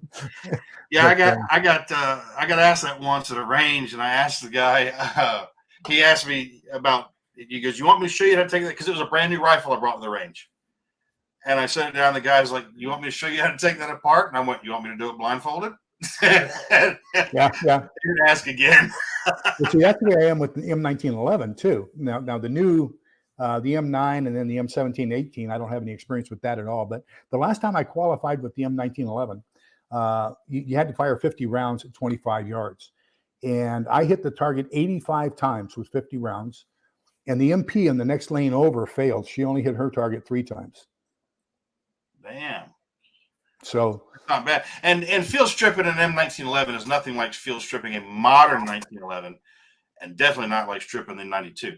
Now, who the hell? All right, Little Lone Prepper. You live in Florida. What part of Florida are you in, Little Lone Prepper? If you don't mind me asking, I'm just curious. A burnt youngin is a learned youngin, because yeah. And I'm glad. Thank you guys for everybody who's saying that you've enjoyed the series. They're fun to write, and it's fun to do this. Either of you play the M1Ms? I have one, Jay. I've got a SOCOM in the safe out there with a Vortex scout scope on it. I like it for what it is, for sure. I was saving up for one. The 7.6251 is my favorite round of all the rounds that there are, or 308, whichever you want to call it. And so they had one at the local Guns Plus in Georgetown, Texas, and it was up on the wall. It was $1,200. I was saving up for it. Finally had enough money. The cough hit and it disappeared. Everything disappeared. You could not find anything. Oh, yeah. Yeah, so I'm still waiting for one to come back. And Jay Creature, hit me up on Facebook, dude. I'm trying to get my SHOT Show stuff organized now. So, but yeah, hit me up so we can contact when we're there for sure. But I like mine. I like my M1A, my little SOCOM. It's a specific purpose-built basically rifle for me. Just like I have some very specific purpose-built weapons platforms for different tasks. You know, I don't believe in only having one tool in the toolbox. I like to have a few. So, and each I don't have tons of guns. I'm not like, well, I had a fire a couple years ago. Well, not last year before last. We had a fire, and I lost like 31 weapons in that fire. So I don't have nearly what I used to have, but I'm getting back there. So did you hear that the ATF, he lost them in a fire? Oh no, it's documented. There's 31 weapons, 180,000 rounds of ammo. I used to, because I spent 21 years working for NSA, I used to tell people, a response to when they said, well, NSA is listening to me, I'd say, well, they didn't send me a 3 years worth of foreign language school to listen to you. And most people don't understand that to do 24 operations, it takes 5 people to listen to you. And, so that means that you would have to have 5 times the population of the US as monitoring people in order to monitor you. So don't be overly paranoid about it. That's what I used to say. And I can tell you, I don't believe a word Snowden has said. However, when I've seen the amount of weaponization of especially the FBI over the course of the last, two administrations ago and this administration, I am scared. And I no longer say that they don't listen to you, because I don't know my government anymore. Oh, they're listening. I've not had a in-person visit. I've had several. Well, I may have had one in-person visit, but I can't prove that. But we've had several. I've had several phone calls, like, to let me know, like they're not happy. Let's just put it that way. So, but yeah, folks need to understand that in today's day and age, anything you do electronically, I don't care if it's an email, text message, private message, direct message, phone call, video call, FaceTime, Skype, anything you do digitally, electronically, is stored in perpetuity and forever, and it can and will be retrieved. Think about the technology that's available with these deep fake videos that come out where they have Obama saying crazy stuff. What that tells you is that you now live in a time where your government can manufacture evidence against you should they choose to. Does that mean they're doing that?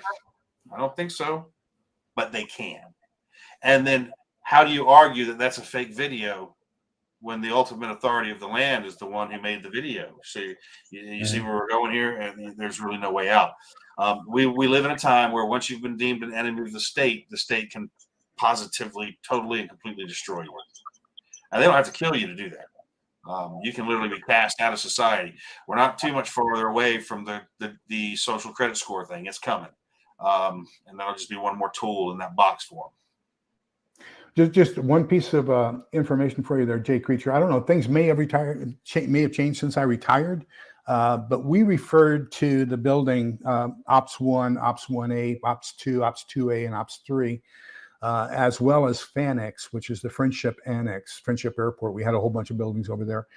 We refer to it as the golf ball factory. We don't call it the plant. And the reason is because you've got all those dome-covered communications antenna on the top of 1A, especially the 8-story building in the center. And then you have the 3-story Ops 2 around it. And I was in 2SW217, which was the second floor, southwest corner, 7 room 217. And then I went back. I knew that as soon as you said that, even though I'd never heard that before. I'm like, well, you're in the southwest corner of the second floor. I knew it as soon as you did it. And then when I went back, I worked in operations field ops, which is basically the watch office.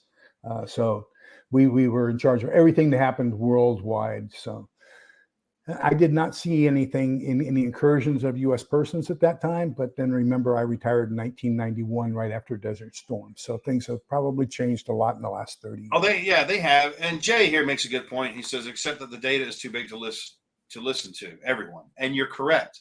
They don't have to listen to everyone. We live in the wonderful age of artificial intelligence. That's who is listening. And they're just flagging stuff, and then a human has to listen to it. So don't think that I mean, me and some of my friends, we've instituted some rather strict electronics security protocols. There's some stuff that phones are never allowed even remotely around and stuff like that. So you just got to be very careful. And you also got to understand too, if you and your buddies all go meet up to have your Tuesday night militia training or whatever the hell it is, and everybody turns their phones off when they get to Bob's place, that's an indicator, guys. Okay. I mean, they know that happened. All these phones went to the same spot and turned off. That's how we used to track, identify, and then Hellfire missile terrorists, all right, in Afghanistan and Iraq. That's how they got those 400 Russians just yesterday. The 400 Russians, HIMARS hit them because those idiots can't stay off their cell phones either. But so is, like, if there's a number of things I might have to do some things on this, because most people don't realize how easy they're making it for the opposition to pinpoint and fix them, fix their locations. And the problem with that, everybody's going, well, I'm not doing anything. I got nothing to worry about. They look at patterns of life. Patterns of life are what get most terrorists killed, by talking to the same people, visiting the same places, things of this nature. If you're truly trying to disappear, it can be done, though it is getting harder in the digital age of facial recognition and stuff. But patterns of life is what gets you. And they develop your pattern of life by analyzing your digital footprint, your social medias, your cell phone, all your stuff. To the point that the artificial intelligence that's employed by the government these days knows you better than you know yourself. And that's just a fact. So, Jay, there's nothing goes into or out of the skiff. There's not even an electrical connection. So the power grid, when it connects to the skiff, gets connected to a motor, and that motor then converts the electricity into mechanical energy. It gets transferred to another mechanical energy device that generates electricity to go into the skiff. So you can't even determine the amount of electricity that's being consumed inside the skiff at any one time. And it's SCIF. That's a secure compartmented intelligence facility is what a skiff is. Now, it's amazing how President Clinton's Secretary of Staff, or Chief of Staff, what was his name? Redberger or something like that, ended up with TSSI materials in his undershorts and socks, and it was considered an accident. The other question I would have is every skiff has a 2-man rule. It takes 2 people to open the door to go inside. So who was the other person that was there with him while he was stuffing this stuff in his pants and socks? But, you're not supposed to be in one alone. But I also know that I happen to know some things that were carried out of a skiff that should never have left there, but got out. So, yep.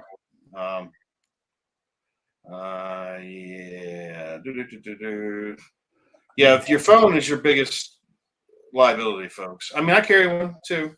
But I recently went through a little thing with phones, and so now I have several phones. They're a problem. So I would encourage you to go to Google and Google 2 things. One of them is called Guardrail, Guardrail. That's the EH-60 helicopter. So we have an entire package on an EH-60, which is a UH-60 Blackhawk. And as that flies along, if it's got the frequency that you're transmitting on, it can DF you in less than 2 seconds. Because it only takes 3 lines of bearing to come up with a direction with a fix on where a transmitter is.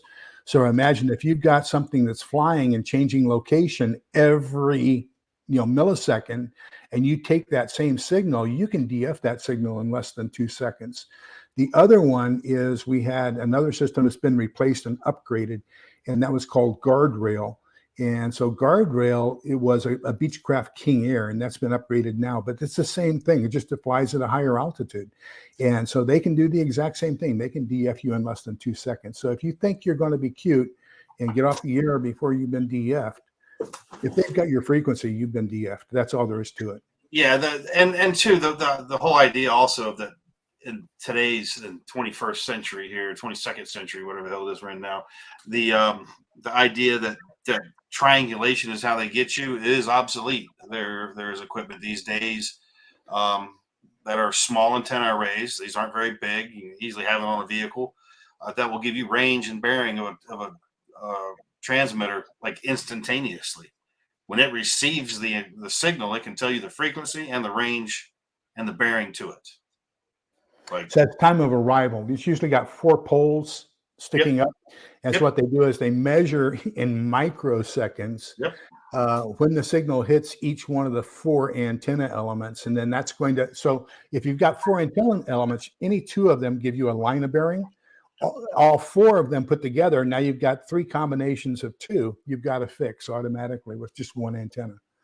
Yeah, and it's instantaneously too. I know that the Border Patrol was using some pretty high speed stuff, and getting some rather interesting catches as a result of it. So, well, one of the biggest corridors sound for their comms. So, one of the biggest corridors is the gap in between Douglas, Arizona, and Fort Huachuca, Sierra Vista, Arizona, and that's just flat right there. Everything else is mountainous. That area is flat. They have a dirigible up there with SLAR, with FLIR, with a SIGINT package on it and everything else. And yeah, they pretty much closed that down just because of the dirigible they have. Just do a maps of Fort Huachuca, Arizona, and that's HUACHUCHA. And on the very southwestern corner, you'll see that dirigible and where the Border Patrol basically mans that. Yeah, absolutely. And Dan H down here says less than half a second to DF something. Just keying the radio can lead to we talk about negligent discharges with firearms all the time. Negligent discharges also happen with white lights and radios. You hot mic a radio accidentally and you're found. You are but you also have to be making enough noise or being enough of a nuisance that someone is actually looking for you. So absolutely, staying gray, man, is very important. Very so much. Like I said, and we had, you can look up Lefairevite on Google, LEFAIREVITE, and that was our one of our intercept systems. And so every operator could listen to 2 radios at the same time, one radio in his left ear and one radio in his right ear. Wow. But you imagine that in order to monitor, 1st Guards Tank Army, 3rd Shock Army, 8th Guards Army, we had all these Russian linguists sitting at these receivers, one frequency in each ear. And in order to do that, we had 4 Russians per position. So somebody was working days. You worked 6 days, got 2 days off. Then you had 6 swings, and 6 swings, 2 days off. Then you had 6 mid shifts, 2 days off. So you had to have 4 complete crews in order to do that, to have 24-hour operations. And then you have to have analysts and reporters and everything else and transcribers. I mean, it is a very man-intensive system to monitor radio systems. Yes, it is. Okay. But, there's fun stuff you can do with laptops and Raspberry Pis or Pi Stars like the one sitting on my desk. You can become your own SIGINT station if you wish to pretty easily. Oh yeah, very easily. Are there any? Gosh, you've been so generous with your time. Thank you so much. It's been 2 hours, and people have hung in here with us too. That means that you're amazing them, and they're totally God bless the easily impressed. That's what I always say.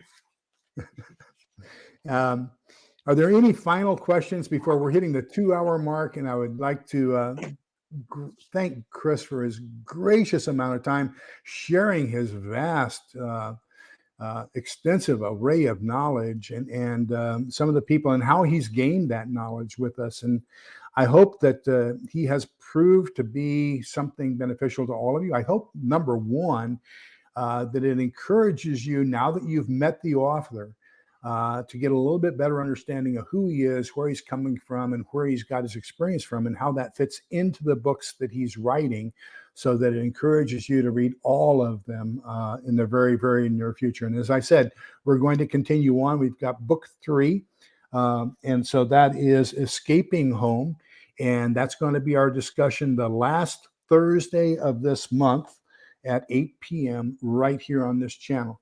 Does anybody else have anything else before we close it out? Chris, do you have any final words you'd like to share? Any last pearls of wisdom?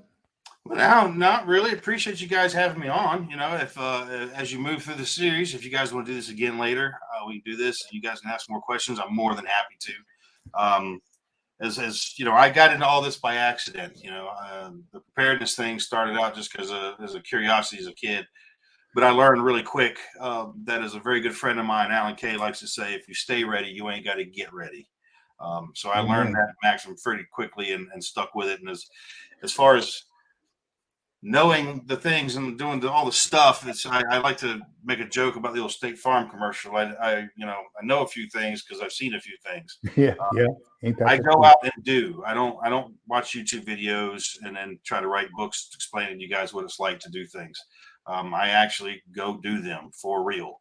I contract regularly with First Special Forces Group. I'm a role player at a thing called Robin Sage, where I live with the Green Berets in the field for 2 weeks at a time. I'm getting involved in SUT, which is Small Unit Tactics, which is the school the students are in before they come to us at Sage, where we are there playing OPFOR. We're the bad guys hunting the students down in the woods and shooting them and stuff. And the reason that I take these jobs, these training jobs with the military is it lets me keep my skills sharp. And I'm saying all this to you guys to bring it around to a point. I said it to you earlier, skills will atrophy over time.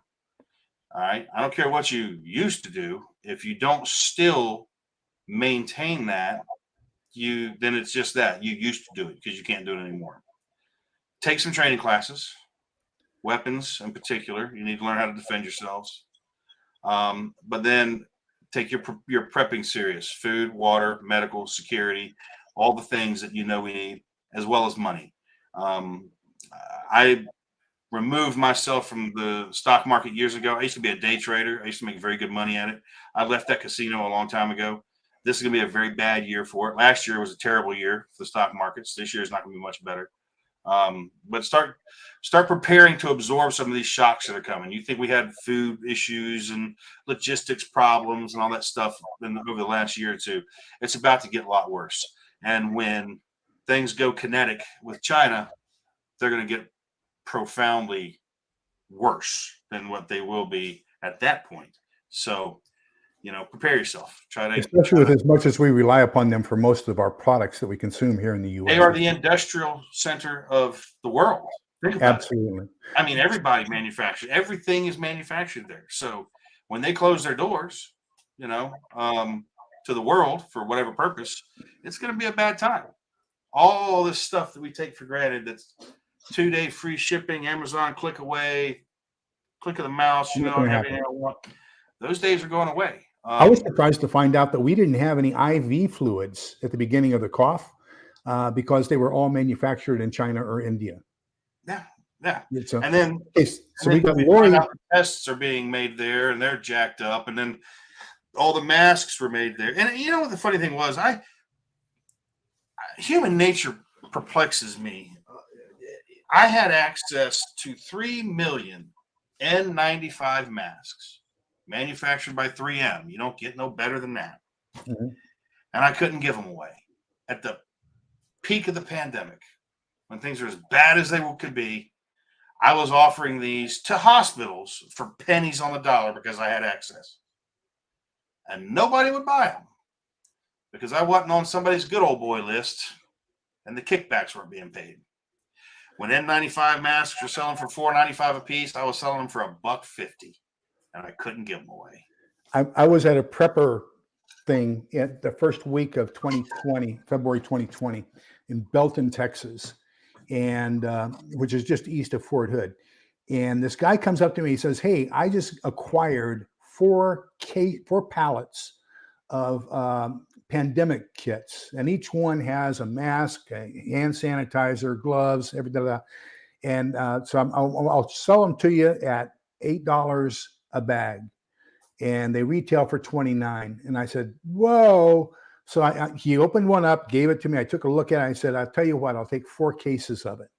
I took 4 cases of it, took it down here. I had a store at the time, sold all of those just barely above cost.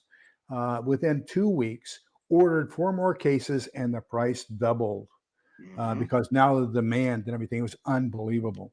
Yeah. Okay, so Lori's Thrifted Kitchen says if you're in the Orlando area, she'd like to hook up with you and have lunch, probably have a discussion. Hit me up on Facebook is the best way, or hit up my wife. She goes by Angry Mel, spelled the same way. She's my event coordinator, for lack of a better thing. She's easier to get a hold of than I am. But definitely, yeah, we still have a house by Lake Eola, as a matter of fact. We just don't live in it because I'm not living. She is the gatekeeper. That's one I had to go through in order to get contact with Chris. So, yeah, so that's going to lead us to the next question, which is kind of curious. So he just mentioned his wife's name is Mel, and if you know Morgan's wife's name, it is That's Mel. right. That's right. And so I guess the question there would be: you don't happen to have 3 daughters, do you? Yes, I do. Their names were changed, but I have 3 daughters. So there we go. So there's the answer to that question for you, Jay. Okay, let me see if there's anything else here. Okay, so Chris, golly, I haven't had this much fun, gosh, in so long. Thank you so much. What a pleasure. Of course. What a great guy. Maybe we can do this again when we get further on into the book series. Be happy to. Yeah. I will contact you. I'm going to stay on after the live, and let's see if we can't. I would love to get a hold of Randy. That would. I have never seen anybody who carries as many knives as he does. I ought to ask you to do a pocket dump. Oh, I could get Randy for you. If you wanted Randy on something, I can make that happen. He's a good. I've got his number. I can call him. He's a great dude. I mean, he really is. Like, he's a national treasure that people don't even know about. The stuff he's done, and being out with him, listening to when Randy was going through some training. He was in a jungle with some folks. And he was being tracked by a professional tracker. This is all a training scenario, but it was still a very tense thing. And the tracker tracking Randy at the time was Sue LaRue, who's also a very dear friend of mine. And these two didn't know it at the time. Later, when Randy found out who was tracking him, he was like, well, no wonder we kept getting found. We can't get away. They're just great dudes. And I'm saying that because up here, Rob asked if I based the characters off family and friends. Yeah, some of the characters are amalgamations of people. They're more than one person put together. Like Sarge is Arlie Ermy, Gunny. I love Gunny. I got to meet Gunny. I got to give him signed copies of my books and spend some time with him and stuff. He's a great guy. And then my old man, who was also in the 101st. He was a door gunner on scout helicopters up in the Ashaw Valley. And so, like, that comes from him. Then there's real characters. As you guys are just getting in, you don't know this yet, but as you move through the series and you get on down the line, you're going to find out that Carl Erickson is in my books. So is Emery Morgenstern. He's a dear friend of Carl, if you know him. Emery's a dear friend of mine. He's a brother to me. But yeah, I worked in industrial construction, and I've been around military and law enforcement for many, many, many years. And the characters all kind of, they're pieces pulled from different individuals. It wouldn't surprise me to find out that Carl and Jeff are pretty close to being the same person. Jeff? Well, keep reading. Keep reading. Well, thank you so much, Chris. And gosh, and thank you for all you fantastic subscribers who have stayed with us this long for 2 hours. I am totally surprised that Chris was so generous with his time. 2 hours. Well, yeah, no, like I generally meant what I said earlier. If you guys want to do one of these, like every 2 books or something, or shit, every book, when you guys go to discuss them, I don't care. You know, let me know. I'll pop in here and we'll talk about them. Like I said, that's if it's not for you guys, I don't get to write them. And I don't know if you guys are all aware of this or not, but I'll share it with you anyway. We're pretty deep into the television development of this. Oh wow! No, I didn't know that. Oh yeah. There's screenplays, budgets, all the marketing things. There's all the stuff that goes with it. That's all been done. I've been working on it for about the last 6 years. I've spent hundreds of thousands of dollars on this process because it's going to happen. I know it's going to happen. There's too much interest in it. I'm aligned with some folks now that they're about to have some very big news, and as soon as their big news breaks, that's good for me. So people have been addicted to The Walking Dead, and I think they're going to look for something to replace that. And so, the way we pitched it from day one is this is the new Walking Dead, only without zombies. Yeah. And I tell them, I've already been to LA many times. I've sat in many meetings and I've turned down a lot of offers because I'm looking for the people that will do it the right way. The screenplay that we have does not align directly with the books. You simply can't do that. But Never I does. had a lot of input on the screenplay. I helped write it. But what we do for you, because we do have to kill some sacred cows in the book, there's scenes you're going to want to see that you're not going to get. There's one I tried so hard to get it in, but I couldn't get it in. Anita. It's got to be Anita. No, well, no. A more poignant scene that really meant something to me. But what you do get is you get to see what Mel and the kids were going through from day one. Ah, So okay. it's kind of parallel stories with flashbacks, side to side to see who's going through what. And for those of you that are big fans of Pat, you'll really like it because you get to see her immediately and all the shenanigans she's up to. So like I was saying, I'm giving you guys that as an example of like if you want to have me on, every month when you finish one or every other month, whatever, give me a shout. I'll be happy to come on and talk about it. Fantastic. We'll do that. Oh, and Jay, that's why I've walked out of meetings. I've looked at president of MGM Studios, Steve Stark, and I looked him in the face and just said no. And he went, "What?" I went, "No." So we're not doing that. And I walked out of the meetings. I'm potentially, if I can't get the correct folks to see the vision and do it the right way, then I already believe I've secured the funding that I could film the first 2 episodes myself. I don't mean me with a damn iPhone. I'm in a full production team. I already have that in place. I know what it costs. It's $5 million. And we may have people willing to finance that, which means we could go shoot it and then we can sell it. And the advantage of doing it that way is if I shoot it and it's in the can and I bring it to you, say Netflix, and they watch it and they're like, "We love this. We want more of this. How much for more of this?" I give them a number. I go off and make more of that. Very little input. Sometimes they'll throw a producer in or they might want their director or some BS, but it's all negotiable. I can tell them no.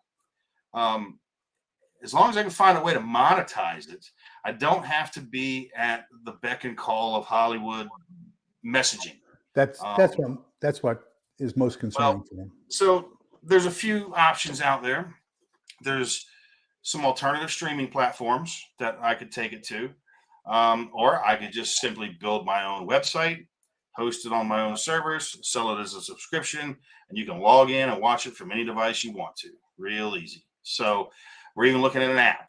I mean, everything's on the table right now for this. So I do have a meeting coming up here this quarter. I'll be in LA sitting down with a very big studio. They're very interested because at the moment it is a seller's market for this. There's not enough content and there's too many platforms. So if I just find the right one that'll say, "Yeah, go do it your way," then we're in. I mean, I've got a director, I've got the writer, I've got producers, I've got the whole thing. I'm just ready for somebody to write a check and we can get started. So I wish I was better looking.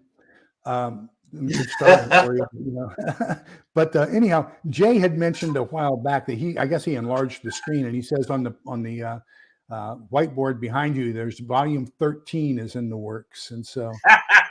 Yeah, he said he's trying to read it off the reflection in the window behind me. He's talking about that reflection right there.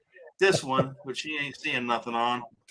That's just the readers. We do lives. I do lives with my wife all the time. She's always involved in them. She's sick tonight, and they always like to tease her about asking her which way is north. It's kind of a running joke. And one of the guys said something to her one night. I'm like, "Send her a map." So he did. He sent her a global map, a U.S. map. My wife is the same way. But no, thanks for having me on. This is fun. I mean, I love answering questions too. You guys want to know stuff or whatever. Don't think you're like being, a pest or something. Ask away. You're not going to ask me anything I probably haven't answered a million times, but I'm more than happy to answer them every time they're asked. So absolutely. So in conclusion for this evening, thank you, Chris, for your time. Thank you, subscribers, for hanging in there for this amount of time. Just really greatly appreciate it. So as we normally conclude our lives, I'm going to read from the book of Numbers, chapter 6, verses 24, 25, 26. May the Lord bless you and keep you. May the Lord let his face shine upon you and be gracious to you.